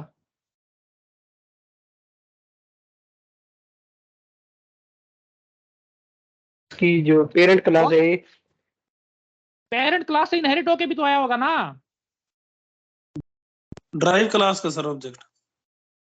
यार ड्राइव क्लास में अगर तो सेम नाम का है, फिर तो मसला ही नहीं है ना। जैसे हमारे पास था, उसको पता चल गया कि बी की टाइप क्या है, capital B. Capital B class में वो गया, उसने देखा क्या वहां पे फंक्शन 1 नाम का फंक्शन मौजूद है, हाँ जी मौजूद है, तो उसने रन कर दिया। यही तो हमने किया अभी, ठीक है। जी सर ठीक है। अब मैं कह सर रहा हूँ कि अगर ये लेट्स से मौजूद ना होता तो मैं फिर यही वो तो ए कह रहा हूँ वाला कि लेट्स से रन करता। इस क्लास में मौजूद ही नहीं है फंक्शन 1 कोई, तो लेकिन अभी भी इसके पास एक फंक्शन 1 मौजूद है। वो कौन सा है? वही तो मैं आप लोगों से पूछ रहा हूँ। सर वो क्लास ए का है। क्लास एक है जो इनहेरिट होके आया हुआ है, पब्लिकली इनहेरिट होके आया है। अब इसको आप रन करोगे तो कौन सा जी सर। चलेगा? तो क्या आउटपुट आएगी? ड्राइव बेस क्लास का बेस क्लास ये वाली आएगा। आएगी। देखो ए आया है, ठीक है। तो इन जी। दो पॉइंट्स को याद जी रखना सर। है। तो अभी मैं जो डेफिनेशन है ना, मैं दोबारा से यहाँ पे बना देता हूँ कि यहाँ पे मौजूद है। तो एक बात हमने ये सीखी कि हमेशा लेटेस्ट डेफिनेशन चलती है। और लेटेस्ट डेफिनेशन क्यों चलती है? क्योंकि जब भी कंपाइलर को बाइंडिंग करनी होती है, वो कॉलर ऑब्जेक्ट को देखता है। कॉलर ऑब्जेक्ट जिस टाइप का भी होता है, वो उसी क्लास में जाता है। अगर तो उसको वहां पे वो फंक्शन मिल जाता है, तो वो उसकी डेफिनेशन को चला देता है। तो ये हमारे पास जो है ना, अर्ली बाइंडिंग इस चीज को कहते हैं कि कंपाइल टाइम पे भी कंपाइलर फैसला कर रहा है कि मैंने कौन सी क्लास का ऑब्जेक्ट या फंक्शन जो है वो कॉल करना है। अभी इसको अच्छा ओवरराइड में इसको बोलते हैं। ओवरराइडिंग क्या होती है कि सेम नाम का फंक्शन आप पेरेंट क्लास में भी और चाइल्ड क्लास में भी बना दो, तो इसको बोलते हैं ओवरराइडिंग। अब ये करते क्यों है, अभी इस चीज को समझना है। लेट्स से कि मेरे पास जो है ना, पेरेंट क्लास में कोई ऐसी चीज मौजूद है, इसी फंक्शन 1 को लगा लो, कि इसका फंक्शन 1 काम करने का तरीका और क्लास बी वाले फंक्शन 1 का काम करने का तरीका चेंज है। आपको ऐसे समझ नहीं आएगी। लेट्स एक मिनट, मैं आपको थोड़ा सा इसको रीडिफाइन करके बताता हूँ। देखो,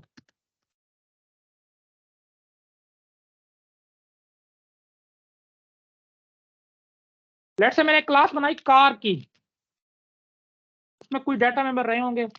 हम सिर्फ पब्लिक के एक फंक्शन से उसमें इंटरेस्टेड है, और वो है मेरे पास गियर चेंज निकल लो। गियर चेंज एक फंक्शन है, उसकी कोई डेफिनेशन रही होगी। अच्छा, इसी तरह एक क्लास थी, जैसे मैंने आपको एग्जांपल में भी समझाया था स्पोर्ट्स का।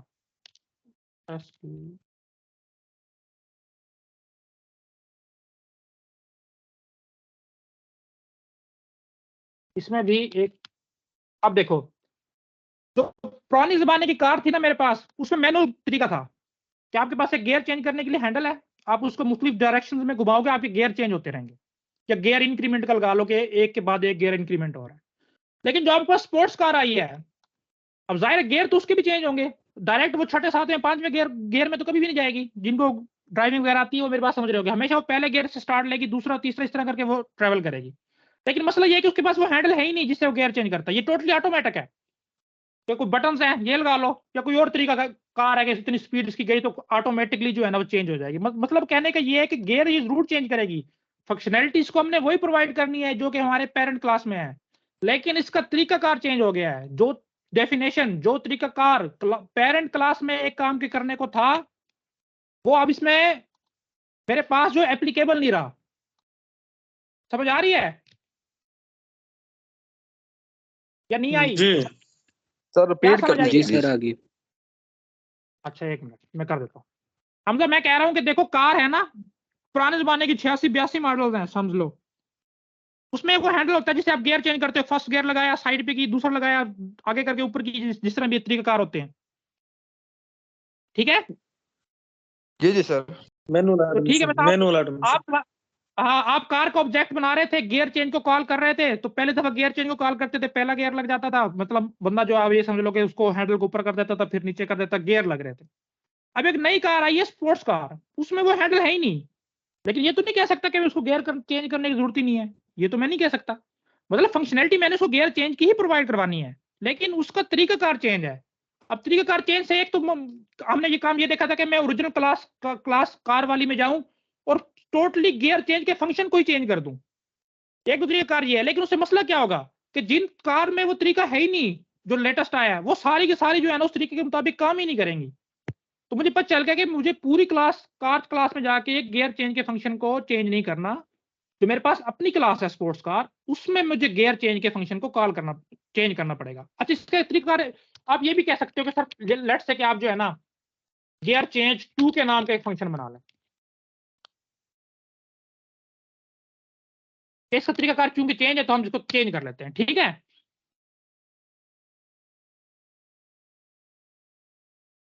समझ आ रही है इस चीज की?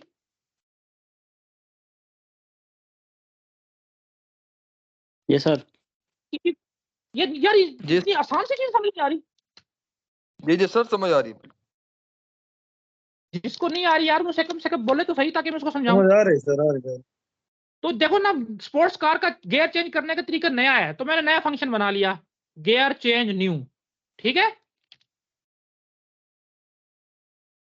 तो मैं अब क्या करने लगा हूं, स्पोर्ट्स कार का ऑब्जेक्ट बनाया मैंने SC1 लेट से, और SC1 dot gear change new को कॉल किया। लेट से कि मैंने दूसरा गियर में जाना था तो मैंने इसको कॉल किया। यहां तक तो कोई मसला नहीं है ना?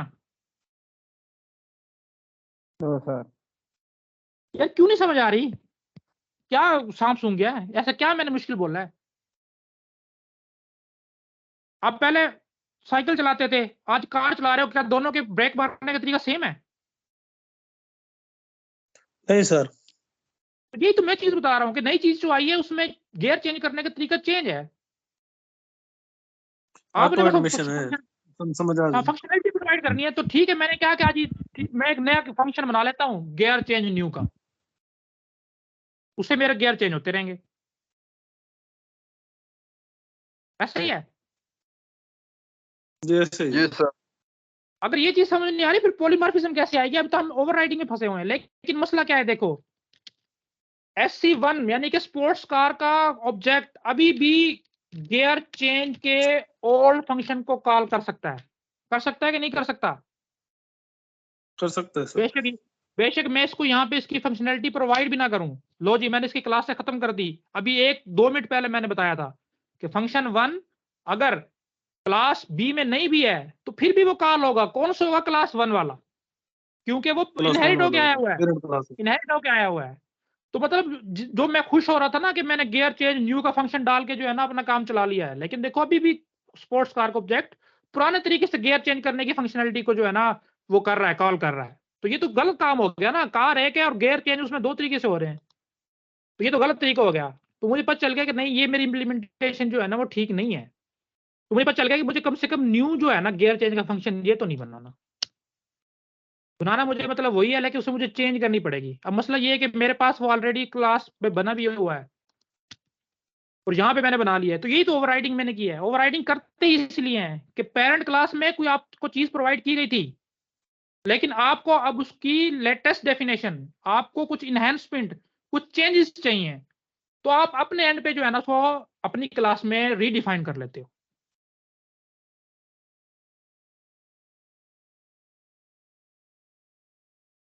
आइए समझ। जी जी ठीक। अगर आप कोई पूछेगा ओवरराइडिंग क्यों की जाती है, तो आपने बताना है कि पेरेंट क्लास में ठीक है वो फंक्शन मौजूद होता है, लेकिन चाइल्ड क्लास में हमें उसको चेंज करना होता है, उसकी डेफिनेशंस को, उसकी फंक्शनैलिटीज को, कुछ नई चीज ऐड करनी होती है। तो फिर हम क्या करते हैं कि सेम नाम का जो है ना फंक्शन अपनी चाइल्ड क्लास में बना लेते हैं, और यही तो हमने पढ़ा है कि कॉल सेम फंक्शन को होगी लेकिन फंक्शनैलिटी डिफरेंट परफॉर्म होगी, और इस चीज को क्या कहते हैं? ओवरराइडिंग। ओवरराइडिंग। अभी देखो कार का ऑब्जेक्ट है, वो भी गियर चेंज के फंक्शन को कॉल करेगा, उसका मैनुअल तरीके से गियर चेंज होगा, लेकिन स्पोर्ट्स कार का फंक्शन भी गियर चेंज को ही कॉल करेगा, लेकिन उसकी फंक्शनैलिटी चेंज है, उसका ऑटोमेटिकली तरीके से गियर चेंज होगा। तो ये देखो बिहेवियर में चेंज आ रहा है, बिहेवियर में चेंज जहां भी आपको शो हो और कॉल सेम हो, सेम फंक्शन को की जा रही हो, तो वहां पे आपने आंखें बंद करके कह देना कि पॉलीमॉर्फिज्म शो हो रही है। अब कौन सी पॉलीमॉर्फिज्म शो हो रही है वो हमारी एक अलग दास्तान है, कंपाइल टाइम है या के रन टाइम है। अच्छी तरह ये चीज समझ आ गई यहाँ तक? जी सर। किसी को कोई मसला है तो मुझसे पूछ ले, इस चीज को क्लियर करोगे तो हमारे काम बनेंगे।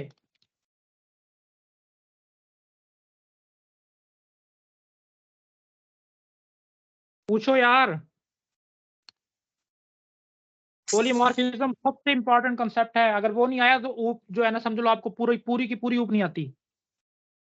सर ओवरराइडिंग के जो मेन पर्पस अगर हम कह सकते हैं कि वो किसी फंक्शन के स्पेशलाइजेशन के हिसाब से या एक्सटेंशन के हिसाब से या रिस्ट्रिक्शन के हिसाब से, ये तीनों पॉसिबिलिटी हो सकती है बिहेवियर के लिहाज से। बिल्कुल हो सकती है कि आपने जो है ना नई कोई फंक्शनैलिटी, कोई नई स्पेशलाइजेशन, मॉडिफिकेशन कुछ भी इंट्रोड्यूस करवाना है क्लास में, लेकिन आप चाहते हो कि फंक्शन को सेम को कॉल हो, इसलिए जो है ना हम करते हैं ओवरराइडिंग। ओवरराइडिंग से क्या होता है कि जो लेटेस्ट डेफिनेशन होती है यानी कि चाइल्ड क्लास में सिर्फ वही चलेगी, पेरेंट वाली को वो नहीं चलाएगा। देख लो जी, फिर मैं ये अज्यूम कर रहा हूँ कि आपको समझ आ गई, फिर मैं आगे निकलने लगा हूँ। ओवरराइडिंग में कोई मसला है तो जी, पूछ लो, ठीक। क्योंकि आगे जितने भी कंसेप्ट हैं वो इसी से रिलेटेड सर हैं सारे। ओवरराइडिंग ओवरलोडिंग ये दो चीजें तो बिल्कुल ठीक समझ आ गई हैं, लेकिन ये जो ठीक। आपने अर्ली बाइंडिंग और ये जो दूसरी बाइंडिंग बताई ना वर्चुअल फंक्शन वाली, उसमें थोड़ा है। बहुत है, वो आगे साथ टाइम के साथ साथ उम्मीद है समझ आ जाए देखो अर्ली बाइंडिंग मैंने बताया कि कंपाइलर करता है। कंपाइलर कैसे करता है? लेट्स से यहाँ पे मैंने बताया था कि देखो obj1 है और वो कॉल कर रहा है डॉट शो डाटा को। लेट्स से मैं इस तरह लिख लेता हूँ। लाइन नंबर 12 शो हो रही है आपको? यस जी सर। हो रही है। जब कंपाइलर इसको बाइंड करेगा यानी कि वो बताना चाहेगा कि ये शो डाटा कौन से क्लास वाला चलना चाहिए। बाइंडिंग हमने यही कहा ना कि एक कंपाइलर को पता होगा कि शो डाटा काफी सारे फंक्शंस हैं, लेकिन इस स्पेसिफिक कॉल पे मैंने कौन से वाला शो डाटा चलाना है। अब कंपाइलर ने ये डिसाइड करना है, वो क्या करेगा कि वो देखेगा कि इसका कॉलर ऑब्जेक्ट कौन सा है। तो इस सूरत में हमें पता चल गया कि OBJ नाम का इसका ऑब्जेक्ट है। वो इसकी टाइप देखेगा कि ये किस टाइप का है, टाइप से मुराद है कि किस क्लास से बिलोंग करता है। हम यही कह रहे हैं ना, यूजर डिफाइंड डाटा टाइप बनाते हैं हम एक क्लास को बना के। तो OBJ लेट्स है कि मेरे पास स्टूडेंट क्लास का है, तो उसको पता चल जाएगा कि स्टूडेंट क्लास में एक शो डाटा नाम का फंक्शन है, मैंने वो चलाना है। और ये कंपाइल टाइम यानी कि जब कंपाइलिंग कर रहा होता है उसी वक्त डिसाइड कर लेता है। इसी को हम बोलते हैं अर्ली बाइंडिंग, क्योंकि कंपाइलर ने पहले ही कर ली, पहले ही डिसाइड कर लिया कि कौन सा शो डाटा का फंक्शन चलेगा। और ये ठीक होती है अर्ली बाइंडिंग जो है ना, वो अगर आप पॉइंटर्स के साथ ना खेला ना करो, मतलब सिर्फ ऑब्जेक्ट वगैरह बनाते रहो, तो अर्ली बाइंडिंग में कोई मसला नहीं है। आज तक हम जितनी भी देखते आ रहे हैं हमारी सारी अर्ली बाइंडिंग्स हो रही थी और हमारा प्रोग्राम बिल्कुल ठीक चल रहा था, हमें कभी कोई मसला ही नहीं हुआ। मसला तब आता है जब आप पॉइंटर के साथ खेलना शुरू करते हो। कैसे करते हो? लेट से मैं आपको अभी आपको एग्जांपल देता हूँ। आपने बस ये याद रखना है कि जब तक आप कंपाइलर ने बताना हो कि कौन सा फंक्शन चलेगा, वो देखता है इसको कॉल करने वाला ऑब्जेक्ट कौन सा है, फिर वो उस ऑब्जेक्ट की टाइप देखेगा। तो जिस टाइप का ऑब्जेक्ट है वो कहेगा कि इसी क्लास में ये शो डाटा का फंक्शन है, बस आप इसी क्लास में चले जाओ। उसी वक्त वहां पे लिंकिंग क्रिएट कर देता है कि जब ये कॉल आएगी तो आपने इसमें जाना है। ठीक है जी जी, आसिफ क्लियर हुई है? जी सर। जी सर जी। ठीक है। अच्छा अभी देखो, मैंने अभी कुछ टाइम पहले आपको बताया था कि आप ऑब्जेक्ट तो बना ही सकते हो, पॉइंटर भी बना सकते हो। तो मैंने ए क्लास का एक ऑब्जेक्ट बनाया, एक पॉइंटर बनाया। इसी तरह मैंने बी क्लास का जो है ना एक ऑब्जेक्ट बनाया, लेट से बी, एक ही पॉइंटर बनाया, लेट से P2 कह लो। लेकिन इससे पहले आपको मैंने कुछ चीज बतानी है, वो मैं आपको बता दूं, फिर चलते। देखो स्लाइड शो होगी सबको? जी सर। देखो बेस क्लास पॉइंटर के नाम से जो है ना एक आपको कुछ चीजें बतानी है, वो यहाँ पे लिखी है। देखो जो इनहेरिटेंस के दौरान असूल है वो पढ़ो। Base class pointer can point two the object of any of its descendant class. क्या मतलब हुआ इसका जी? कौन मुझे बताएगा?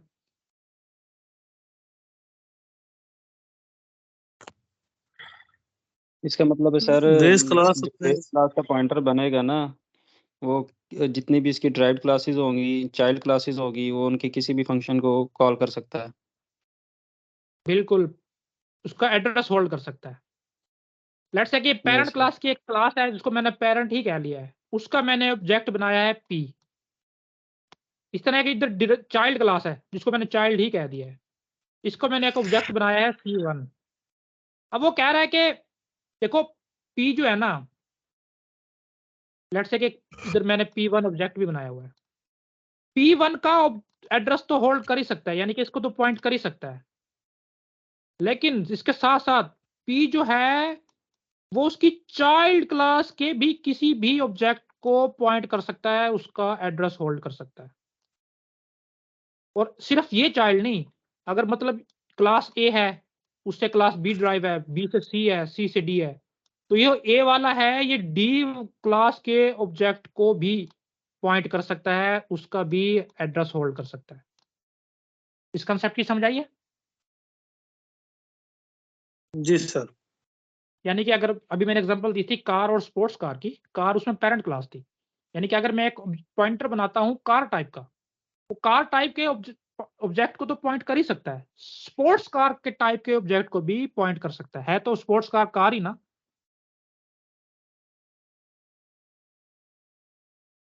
ठीक जी है सर। मतलब सर ये जो हमारे पास इनहेरिटेंस का कंसेप्ट था, जी उसका जी, वाइस वर्सा है। वाइस वर्सा कैसे हो भाई? मतलब सर देखिए ना, चाइल्ड का जो ऑब्जेक्ट होता था वो पेरेंट्स के ऑब्जेक्ट्स को, सॉरी उनके मेंबर्स को कॉल कर सकता था, और इसमें पॉइंटर में जो है वो पेरेंट का पॉइंटर बनाएंगे तो उसके जितने भी चाइल्ड क्लासेस होंगी, उसके जो ऑब्जेक्ट्स होंगे या उसके डाटा मेंबर्स होंगे, उनको एक्सेस कर सकता है। नहीं, डाटा मेंबर्स वगैरह वाली बात नहीं है, सिर्फ उसका एड्रेस कंटेन कर सकता है, उसको पॉइंट कर सकता है। बट सर उस एड्रेस से हम एक स्पेसिफिक जो है वो आप ये कह ऑपरेटर की सकते हो, मदद से उसकी वैल्यू आप तो ये ले कह सकते हैं सकते हो ना। कि आपके आपके वालिद साहब का घर है ना, उसमें आप वालिद साहब तो रह ही सकते हैं, आप भी रह सकते हो, इस तरह आप कह सकते हो।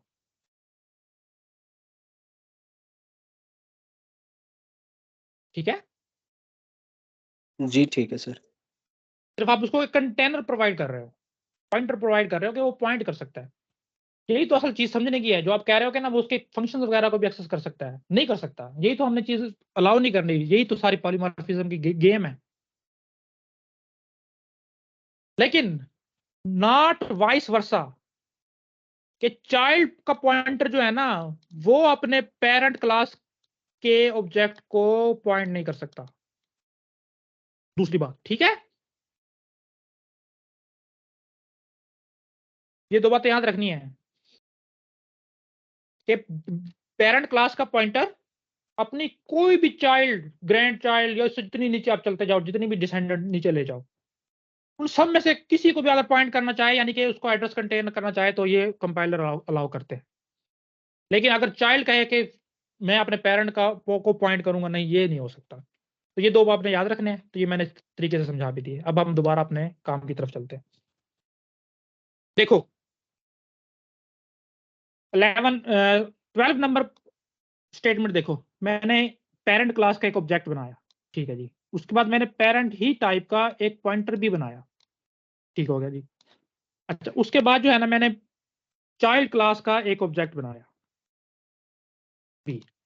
अब मेरा कहने का मतलब ये था कि जो पी पॉइंटर है, इसमें मैं अगर ए का एड्रेस रखवाऊं तो ये तो हो सकता है, दोनों की टाइप सेम है। देखो पॉइंटर भी ए टाइप का है और ये जो ऑब्जेक्ट स्मॉल है ये भी ए टाइप का है। तो ये तो इंट वाली बात हुई, ये तो हम हमेशा सुनते आए हैं, कोई मसला भी नहीं इसमें। तो ये तो हो ही सकता है। लेकिन जो नई बात मैंने बताई वो ये थी कि इस पेरेंट टाइप के पॉइंटर में अगर आप अपनी किसी भी चाइल्ड क्लास का एड्रेस रखाओगे तो ये भी अलाउ है। लाइन नंबर 16 की समझ आई है? जी सर। जी ओके सर।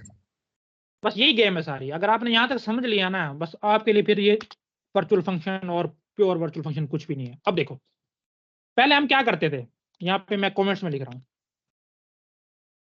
ये होता था मेरे पास, में ए को करता था fun1 को कॉल, ये मैंने आज शुरू में करके भी दिखाया था। तो ए वाले फंक्शन को कॉल होती थी, ए क्लास वाले। लाइन नंबर 12 के जो कमेंट्स में मैंने अभी एक स्टेटमेंट लिखी है, किसी को मसला है इसमें तो मुझे बताए। No sir. ठीक है।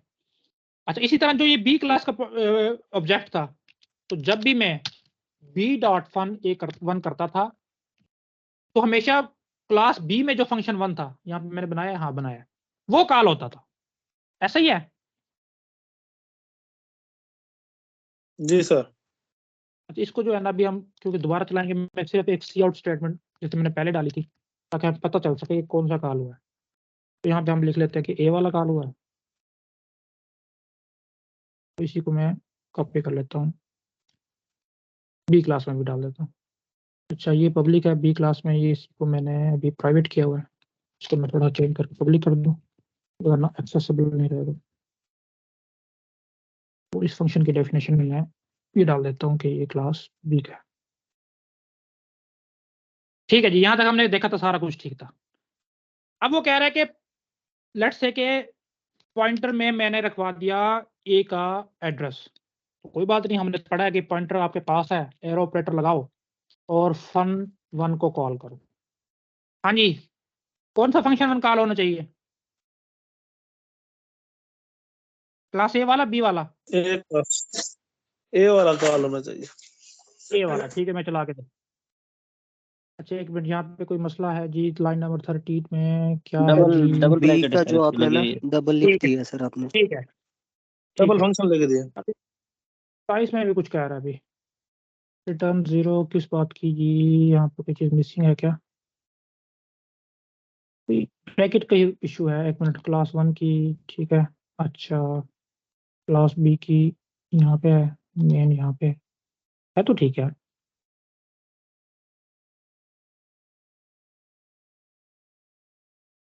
वाइड का फंक्शन दो दफा लिखा पड़ा सर। अच्छा, नहीं इससे तो सर खैर लाइन नंबर फिर भी इसको 13। मसला नहीं। मैं देखता हूँ क्या इशू लाइन है। नंबर 13 दो दो। हाँ जी, ठीक है, ठीक है। देखो फंक्शन 1 को ए वाला ही क्लास को उसने फंक्शन 1 को कॉल किया, ठीक है। अभी देखो, हमने अभी पढ़ा है कि आप उसमें बी क्लास वाला भी रखवा सकते हो। मैंने कहा जी ठीक है, रखवा दिया। तो यहाँ से मैं अगेन फंक्शन 1 को कॉल कर रहा हूँ। अब कौन सा होना चाहिए जी? बी वाला सर। बी वाला। जी कौन सा? बी वाला सर, बी वाला। अभी सर ए वाला ही कॉल हो। बी वाला क्यों होगा भाई? जो बता रहा है बताओ जरा, हमने क्या तरीका पढ़ा भाई अभी अभी तक? ए वाला ही कॉल हो। सर एड्रेस अभी बी का नहीं रखवाया हमने। तो कंपाइलर को एक तो नहीं होगा पता। सर, एक कंपाइल होगा। तो एड्रेस सर तो रखवाए जाते हैं लोड टाइम में, अभी तो कंपाइलर को पता ही नहीं है। अभी तो कंपाइलर देखेगा सिर्फ और सिर्फ इसकी टाइप कौन सी है पॉइंटर की, किस टाइप का कैपिटल पॉइंटर है, क्लास पे सर, एक capital class capital A useless का। है। तो एक क्लास में जाएगा, एक क्लास वाला फंक्शन 1 चलाएगा। देखो दोनों दफा ए कॉल हुआ है, और मैं क्या चाह रहा था कि मैंने इसको एड्रेस बी का रखवा दिया है, बी को कॉल हो, यही तो इशू है सारा। ठीक है, अब इसको समझना चीज को, जो कंपाइलर कंपाइलिंग करता है, जिसको आप कंपाइल टाइम बाइंडिंग भी कहते हो, वो देखता है कि कॉलर ऑब्जेक्ट कौन सा है, या मुझे कॉल करने वाला कौन है। तो इसको कॉल करने वाला है, पहले था हम देखते आए थे ए और बी, वहां पे तो इशू ही नहीं था, उसको पता था कि ए क्लास का है तो जाहिर है वो ए क्लास से ही बिलोंग करता है, बी क्लास का है जाहिर है वो बी क्लास से ही बिलोंग करता है। अब इशू ये आ गया कि हमने एक नए कंसेप्ट को पढ़ा के पेरेंट क्लास का पॉइंटर चाइल्ड क्लास के एड्रेस को भी होल्ड कर सकता है, यानी कि वो उसको भी पॉइंट कर सकता है, जैसे कि लाइन नंबर 23 में हमने किया है। अब मैं चाह रहा था कि लेट्स से कि इस पॉइंटर में स्पोर्ट्स कार का ऑब्जेक्ट पड़ा है, यानी कि स्पोर्ट्स कार की को ये पॉइंट कर रहा है, उसकी फंक्शनैलिटी को हम एक्सेस करना चाह रहे हैं। अब मैं कह रहा हूं कि स्पोर्ट्स कार कॉल करे गियर चेंज वाले फंक्शन को, जैसे हमने पहले एग्जांपल में देखा था। उसने कहा ठीक है जी मैं करवा देता हूं, हमें तो उसने कह दिया कि करवा दिया मैंने, लेकिन गया वो ओरिजिनल कार वाले फंक्शन के पास और उस तरीके से गियर चेंज कर दिया। देखो सारे का सारा मसला हल हो गया। और इससे भी बड़ा मसला ये है कि कंपाइलर ने कोई एरर भी नहीं दिया। देखो आपके पास कोई बंदा आता है आपसे सॉफ्टवेयर बनवाने, आप यही डिबगिंग शिबगिंग करके चेक करते हो, कोई एरर भी नहीं आया और आप हैंड ओवर भी कर रहे हो, लेकिन देखो सारी की सारी फंक्शनैलिटी गलत हो गई इसकी। अगर तो एरर दे देना फिर तो इश्यू नहीं है। तो हम कंपाइलर एरर भी इशू भी समझाई है। ओवरराइडिंग करते हुए अगर आप पॉइंटर के साथ थोड़ा सा भी खेलना शुरू करो तो ये मसले आते हैं। लेकिन मसला ये कि आप ये को सिर्फ पॉइंटर ना यूज करो, ये भी तो आप कह सकते हो ना, ये नहीं कह सकते। ये कह सकते हैं। हाँ तो देखो ये मसला ये है कि अब मैंने डेटाबेस बनाना है लेट्स से 1 लाख कार्स का एक कंपनी में, तो मैं क्या करूंगा, मुझे एक नई बात का पता चला है कि यार देखो पेरेंट जो पॉइंटर है ना वो सारी किस्म की चाइल्ड क्लासेस को पॉइंट कर सकता है। मेरा तो मसला सॉल्व हो गया। 10,000 किस्म की कार्स थी, पहले मुझे 10,000 स्टेटमेंट्स लिखनी पड़ती थी कि जी इस कार के लिए 10 ऑब्जेक्ट बनाओ, इसके लिए 20 बनाओ, इसके लिए 2 बनाओ, इसके लिए 4 बनाओ, इसके लिए 8 बनाओ। 10,000 दफा मुझे लिखना पड़ता था। अब मेरे पास सिंपल तरीका आ गया है, मैं 10,000 दफा और पेरेंट के ऑब्जेक्ट बना लेता हूँ, सारे के सारे पॉइंटर पेरेंट के पॉइंटर बना लिए। जब मुझे पता चल गया कि इसमें कोई भी ऑब्जेक्ट रखा एड्रेस रखा जा सकता है, मैं बाद में रखता रहूंगा, अभी तो मैं सारे के सारे पेरेंट के बनाऊं ना पॉइंटर, मेरा मसला सॉल्व। क्योंकि हम तो देखते हैं बिल्कुल 2-4 बढ़ा के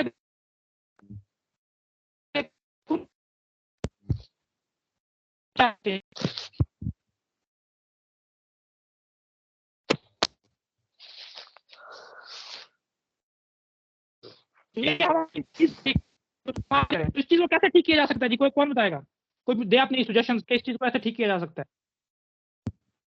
सर आपने लेट बाइंडिंग का भी एक कंसेप्ट दिया था, वो वाला यहाँ पे यूज होगा। क्या मैंने दिया था वो कंसेप्ट, थोड़ा सा बताओ।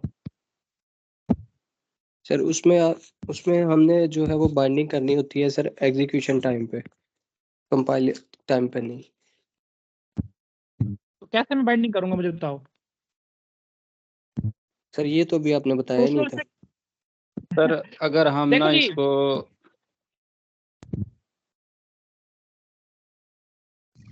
सर हम सिंगल पॉइंटर यूज करेंगे तमाम ऑब्जेक्ट्स को के क्लास को देखेंगे। बिल्कुल। सर आप बता दें। अच्छा देखो जी, मसला ये आ रहा था कि कंपाइलर ने जो है ना वो रन कंपाइल टाइम पे कभी चेक कर ही नहीं सकता कि पॉइंटर में कौन सा एड्रेस पड़ा है, क्योंकि अभी तो एड्रेस मिला ही नहीं है ना। एड्रेस तो उसको मिलेगा जब ये चीज ओरिजिनल बनेगी। और हमने देखा था कि पॉइंटर को सारी की सारी रन टाइम पे गेम होती है, हीप में मेमोरी मिलती है सारी उसको। तो अभी तो ये चीज हुई नहीं है ना, लेकिन हमें तो पता है ना, हम तो लिख रहे हैं। तो मैं चाहता हूं कि कंपाइलर जो है ना अर्ली बाइंडिंग ना करे बस। अभी मेरा जो मकसद है ना कोडिंग करने का वो ये है कि मैं कंपाइलर को अर्ली बाइंडिंग से रोक दूं। C++ मुझे एक तरीका बताया उसने कि अगर आप चाहते नहीं हो कि अर्ली बाइंडिंग हो तो आप ये चीज यूज करो, तो बाइंडिंग जो है ना आपकी डिले हो जाएगी, वो रन टाइम पे होगी। रन टाइम पे गेम क्या होती है वो मैं आगे बताता हूँ, लेकिन फिलहाल हमारा जो मकसद था वो ये था कि हमने कम अर्ली बाइंडिंग को रोकना है। अर्ली बाइंडिंग को रोकने के लिए मेरे पास तरीका ये है कि जैसे ही ये एक फंक्शन कॉल होगी तो कंट्रोल कौन सी क्लास में जाएगा, कैपिटल ए में, ए के कैपिटल पास। बी में, ए के पास जाएगा, वहां पे उसको फंक्शन मिलेगा, उसको ये फंक्शन मिल गया, लेकिन मैं चाहता हूं कि वो बाइंड ना करे, तो मैं उसके लिए एक कीवर्ड लगा दूंगा, वर्चुअल। ठीक है,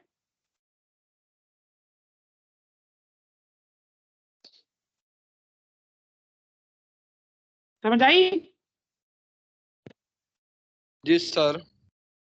क्यों लगाया जी मैंने? अगर सर स्टैटिक करना हो तो फिर अंडरस्कोर लगाना पड़ेगा। कौन सा स्टैटिक? स्टैटिक बाइंडिंग करनी हो तो फिर अंडरस्कोर नहीं लगाएंगे उसके लिए। स्टैटिक बाइंडिंग क्या होती है बताओ स्टैटिक जरा। Binding before compiling. तो उसको क्या कहते हैं? उसको वर्चुअल मतलब binding before sir compile time run time कहेंगे ना सर। तो आपने पढ़ नहीं ली? अंडरस्कोर क्यों लगाना है, कहाँ पे लगाना है अंडरस्कोर? सर वर्चुअल हमने इसलिए लगाया कि बाइंडिंग ना हो सके सर उसकी हाँ, जैसे ही current- कंपाइलर इस फंक्शन पे आएगा उससे पहले उसको मिलेगा कीवर्ड वर्चुअल, उसको ये कंपाइलर को फ्लैग है कि आपने अर्ली बाइंडिंग नहीं करनी, और वर्चुअल का कोई भी मतलब नहीं है, सिर्फ और सिर्फ ये कंपाइलर को ये बताता है कि आपने इस फंक्शन की अर्ली बाइंडिंग नहीं करनी, बस। सर इसमें एक क्वेश्चन है कि जी। जो जो हमारे पास फंक्शंस ओवरराइडिंग हो रहे होंगे उन सब पे हमने वर्चुअल का कीवर्ड यूज करना है। देखो ये तो आपकी वो है ना, हो सकता है कि कुछ ऐसे हों जो आप चाह ही ना रहा, आगे आप आगे चलोगे तो आपको समझ आएगी कि जरूरी नहीं है कि सारे के सारे वर्चुअल फंक्शन एक चाइल्ड क्लास में मौजूद हो सकता है इसकी 10-12 क्लासेस आगे इसी एक को कर रही हूँ, क्लास ए को इनहेरिट कर रही हूँ। अब उनमें से 2 फंक्शन हो सकता है ऐसे हैं जो क्लास बी में भी मौजूद हैं, बाकी 8 है ही नहीं, तो उनको तो नहीं आप इधर करोगे ना ओवरराइट। जी ठीक है सर। ठीक है, जी अच्छा। सर। अब क्या मतलब दे रहा है? अच्छा सर एक छोटा सा क्वेश्चन और है। जी जी पूछें सर पूछें। वर्चुअल का जो कीवर्ड है वो हमने क्लास जी जी ए में सिर्फ इसलिए यूज किया है ना कि वो जो पॉइंटर था वो क्लास ए का था, बी में इसलिए हमने यूज जी। नहीं किया क्योंकि वो बी का पॉइंटर नहीं था।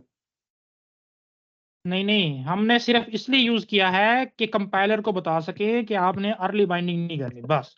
और वर्चुअल के सर कीवर्ड का कोई भी मतलब नहीं है, सिर्फ यही मतलब है। अगर सर आपको मेरा कोई भी मतलब घुमा फिरा ये है दे, कि बी वाले क्लास बी वाले के साथ हमने वर्चुअल नहीं यूज किया, तो ये वहां पर क्यों नहीं यूज किया, अच्छा ये क्वेश्चन है ठीक बेसिकली। है। अब देखो अगर एक दफा पेरेंट क्लास में किसी भी फंक्शन के साथ वर्चुअल लग गया तो कंपाइलर को अंडरस्टूड हो जाता है कि उसके बाद ये जितनी भी क्लासेस में इनहेरिट हुआ हुआ है वहां पे भी ये वर्चुअल होगा। ठीक है, जी ठीक है सर। ये बात अपने जी याद सर। रखनी है। जी ठीक। तो इसलिए इसको कहा है ना क्योंकि पहली पहली दफा वो यहीं पे भागा है, पेरेंट क्लास में भाग के गया है, तो यही हमने उसको बता दिया कि ये भाई ये वर्चुअल है, यानी कि आप रन टाइम पे इसकी बाइंडिंग करना। तो अभी देखो मैंने इस पे वर्चुअल कीवर्ड लगा के चलाया है, तो देखो सेकंड कॉल किसको गई है? बी को। बी को। मेरा मसला सॉल्व हो गया। जी जी सर। अब ये एक चीज है, इसको अच्छे से समझना है, टाइप ऑफ पॉइंटर क्या है और कंटेंट ऑफ पॉइंटर क्या है। सारी की सारी रन टाइम पॉलीमॉर्फिज्म इन्हीं 2 कॉन्सेप्ट पे बेस करती है। टाइप ऑफ पॉइंटर तो आप तो आपको समझ आ गया होगा, जैसे कि अभी मैंने लिखा है इस क्लास में, ये लिखा जा रहा ए लिखा है और उसके साथ ए लगाया है, इसी तरह मैंने ए लिखा है और पॉइंटर पी बनाया है। अब इस पॉइंटर की क्या टाइप है? कैपिटल ए टाइप है सर। सर। कैपिटल ए है। मतलब अगर ये इस तरह होता इंट स्टेरिक पी तो इस पॉइंटर की टाइप होती इंट, तो बिल्कुल इसी तरह ए है। तो अब आपने याद रखना है जब भी कंपाइलर अर्ली बाइंडिंग करेगा वो हमेशा पॉइंटर की टाइप को देखेगा। जिस टाइप का भी पॉइंटर होगा उसी क्लास में जाके उसी फंक्शन के साथ इस कॉल की बाइंडिंग कर देगा। ठीक है, जी सर। इस स्टेटमेंट की किस किस को समझ आई है?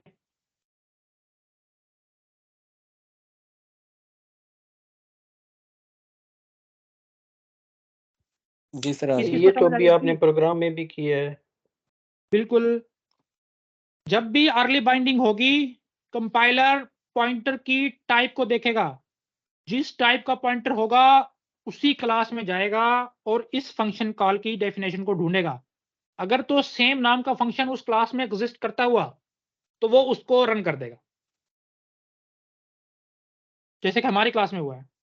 क्लास ए का पॉइंटर था, और बेशक अगर सर एग्जिस्ट ना करता हुआ? एग्जिस्ट तो करेगा ना। अगर नहीं करता हुआ तो आया फिर नहीं, इनहेरिट मेरे होकर आया होगा। फिर वो अच्छा, मैं पेरेंट आपको क्लास इसका जी एग्जांपल मैं देता हूं। देखो देखो देखो देखो, ये देखो, ये अब इसमें नाम का फंक्शन है ही नहीं। लेट्स से मैं इसको इरेज कर रहा हूं। ये आप कहना चाह रहे हो? जी जी सर यही। ठीक है, तो आप देख लो, ये लो क्या कह रहा है वो। पेरेंट को करेगा सर। नहीं, पेरेंट में जाएगा ना, उसको तो चाइल्ड का पता ही नहीं है ना। यही तो मैंने बताया जी है। सर ठीक कह रहे हैं। वो कहेगा भाई ये देखो फंक्शन 1 मैं नहीं जानता किधर है ही नहीं क्लास ए में,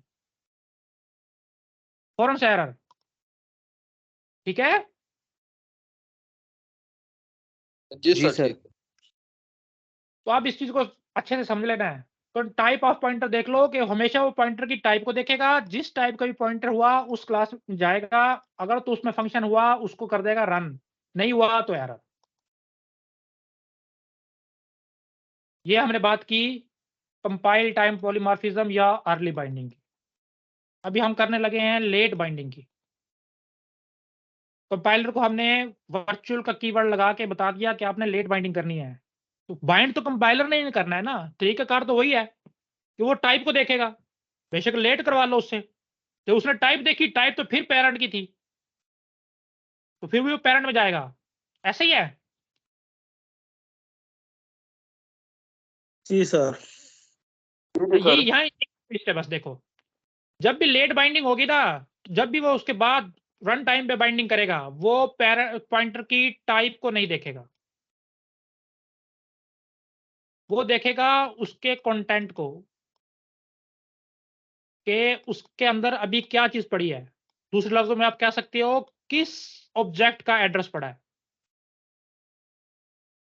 जैसे हमारे एग्जांपल में क्या था, ए क्लास को पॉइंटर था, इस तरह करके ले लो, और हमने उसमें बी क्लास का ऑब्जेक्ट रखवाया हुआ था। तो हमने बता दिया कि वर्चुअल कीवर्ड लगा के कि इसकी लेट बाइंडिंग करनी है। जब वो लेट बाइंडिंग करेगा तब वो इसको भूल जाएगा कि इसकी टाइप क्या है, मुझे नहीं पता पॉइंटर की टाइप क्या है, ए है, बी है, सी है, जो भी है मुझे नहीं पता। मैं देखूंगा कि ये किस ऑब्जेक्ट को पॉइंट कर रहा है। अच्छा, बी को कर रहा है जी, और बी की टाइप क्या है, बी किस क्लास का है, कैपिटल बी का। बस कंटेंट का पता चल गया कि कैपिटल बी से बिलोंग करता है कंटेंट, तो वो फिर कैपिटल बी क्लास में जाएगा, वहां जाके फंक्शन 1 को ढूंढेगा। अगर तो वहां पे फंक्शन 1 मिल गया फिर तो उसको कॉल करवा देगा, और अगर ना मिला तो फिर क्या होगा।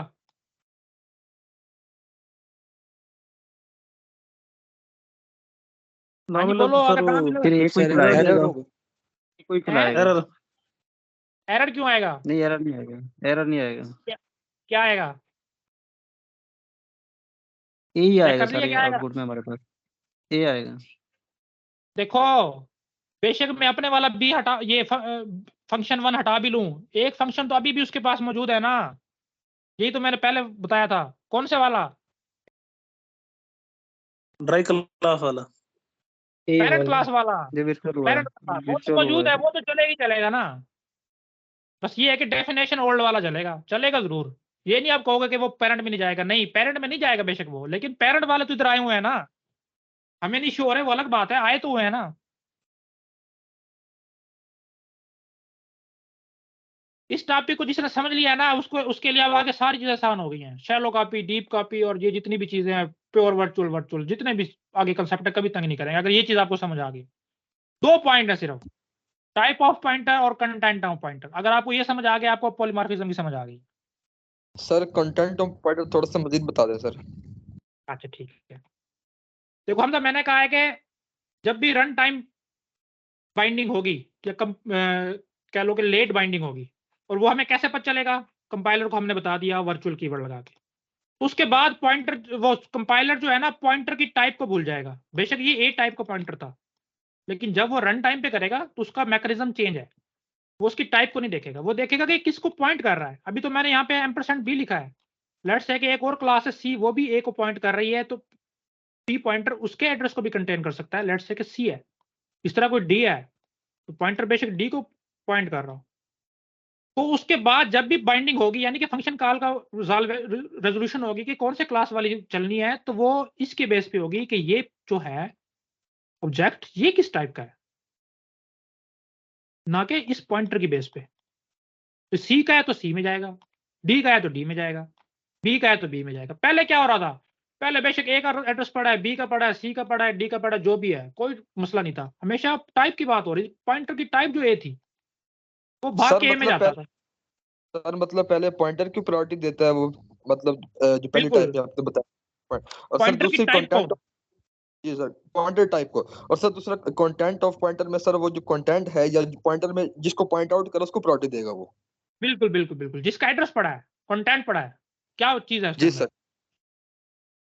हाँ जी, बाकी हो समझ आ गई इस चीज की? जी सर आ गई। ये चीज अच्छे से समझनी जी है, सर। ये चीजें बहुत तंग करती हैं, इतनी आसान नहीं है जितनी लग रही हैं, लेकिन ये जैसे भी है तो करना है। ये चीजें बहुत मुश्किल है मुझे पता है, लेकिन समझना है इसको।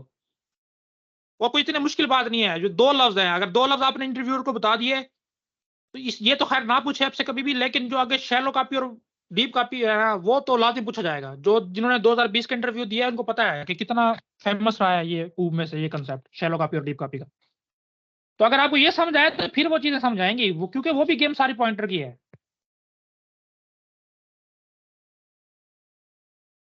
तो अगर ये कंसेप्ट क्लियर हो गया है तो फिर कोई मसला नहीं, फिर हम आगे चलते हैं।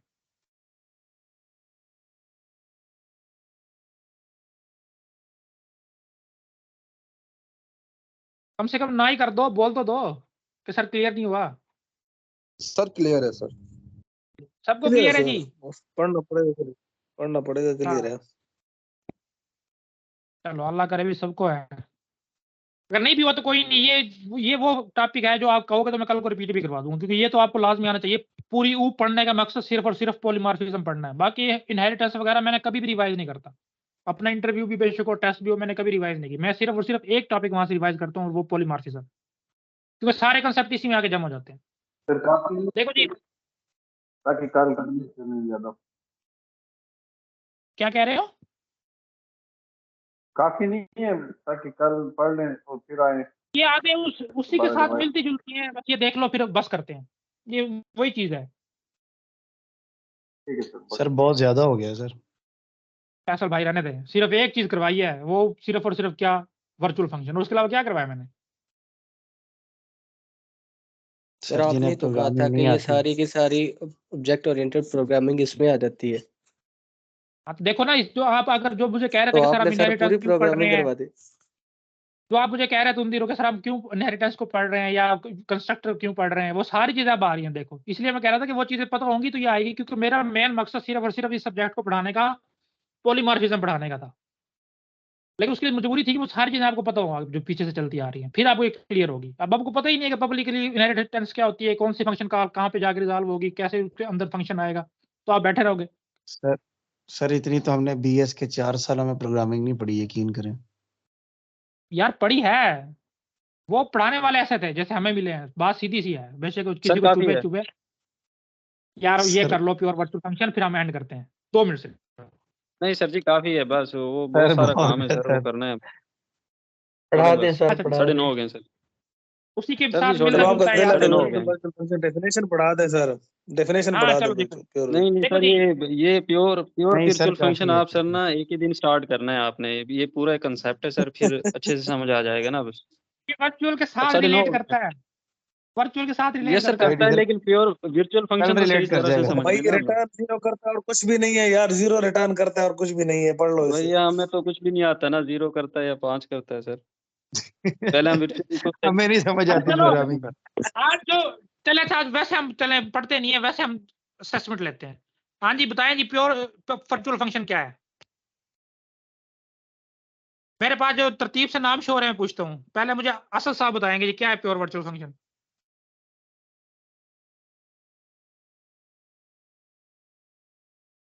सर मुझे तो भूला हुआ है कुछ खास। अच्छा ठीक है, फहीम साहब आप बताएं। सर मैं अपना नाम ज़िया करके आता हूँ, 2 मिनट दें मुझे, ठीक है एंड पे चला चलें जी। जाऊँगा। हमजा आप बताएं। ठीक है फहीम मैं वेट करता हूँ, हमजा आप बताएं। सर एक ये सर बेसिकली एक वर्चुअल सर फंक्शन ही होता है ये, जो कि सर इसकी सर बॉडी नहीं होती है, गेट हम्म, सर बॉडी। दूसरा सर इनिशियलाइज्ड सर बाय 0 होता है सर ये बेसिकली, और हम्म, उसके सर इसको सर नथिंग भी एक टर्म यूज होती है सर, इसका डू नथिंग वर्चुअल फंक्शन दो सर। ठीक है, आपने सिर्फ एक चीज गलत बताई है कि इसको 0 से इनिशियलाइज करना है, बाकी चीजें तकरीबन ठीक है, लेकिन इसको यूज क्यों करते हैं? कंक्रीट क्लास के लिए या ऑब्जेक्ट उसके लिए सर, एब्स्ट्रैक्शन के लिए, हम drive class concrete drive class behaviour के लिए। अच्छा हाँ जी कलसूम आप बताएंगी क्या है वर्चुअल फंक्शन?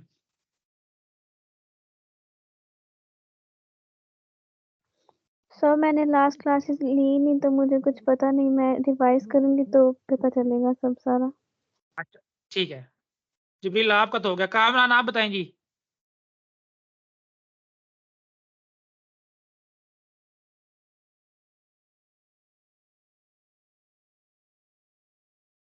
कमरान साहब दौड़ कामरान गए। साहब, कोई नहीं गलत बता दें यार, इसमें क्या है, कोई यहाँ पे वो तो है नहीं, कोई मार्किंग हो रही है। चलें ठीक है, उस्मान साहब आप बताएं। सर इसको सिर्फ जी सर डिक्लेयर इसमें करते ये हैं। सर उस्मान 2 है। अच्छा अच्छा चले कोई नहीं सर एक और बात सर इसमें है, बताओ। जी। उसमें सर ये होता है जिसमें सर ये प्योर फंक्शन हम यूज करते हैं वर्चुअल फंक्शन, वो हमारी एब्स्ट्रैक्ट क्लास कहलाती है, जिसमें अगर हम यूज नहीं करते वो कंक्रीट क्लास सर हमारी कहलाती है। अच्छा क्यों है जी, क्यों इसका एब्स्ट्रैक्ट क्लास क्या होती है? हमेशा गलत तरीके से बताया जाता है आपको ना, भी एब्स्ट्रैक्ट क्लास वो क्लास है जिसको ऑब्जेक्ट नहीं बन सकता, कभी भी आपको इसकी पीछे की कहानी नहीं सर बताई जी जाती। जी सर मुझे तो बिल्कुल आपने सर ऐसे। बताया, और सर मैं नहीं बोलूंगा, ठीक है यासर आप इन्हीं आपने से नहीं पूछिए बोलना। सर। हाँ ठीक है। ठीक है, यही चीज मैं समझाना चाह रहा था कि आपको समझ आ जाए कि एब्स्ट्रैक्ट क्लास का ऑब्जेक्ट क्यों नहीं बनता, ये डेफिनेशन ही गलत है उसकी। हम ये कह सकते हैं कि जिस क्लास का हमें ऑब्जेक्ट ना बनाना मकसूद हो ना, उसको हम एब्स्ट्रैक्ट बनाते हैं, लेकिन आपको हमेशा यही बताया जाता है कि वो ऐसी क्लास है जिसको एब्स्ट्रैक्ट नहीं बनता। भाई क्यों नहीं बनता, वजह क्या है, इसके पीछे की कहानी क्या है, वो मुझे बताओ। जी सर हमें उल्टा पढ़ाया जाता है सर इधर ना। उल्टा पढ़ाया जाता है, यही मसला है, बस यही मैं पूछना चाह रहा हूँ कि अगर मुझे कोई ये बता दे कि हम क्यों चाहते हैं कि इस क्लास का ऑब्जेक्ट ना बने, क्यों हमने किसी चीज को एब्स्ट्रैक्ट बनाया जी। और यही मसला भी, और उसमें main concept pure virtual function का ही है।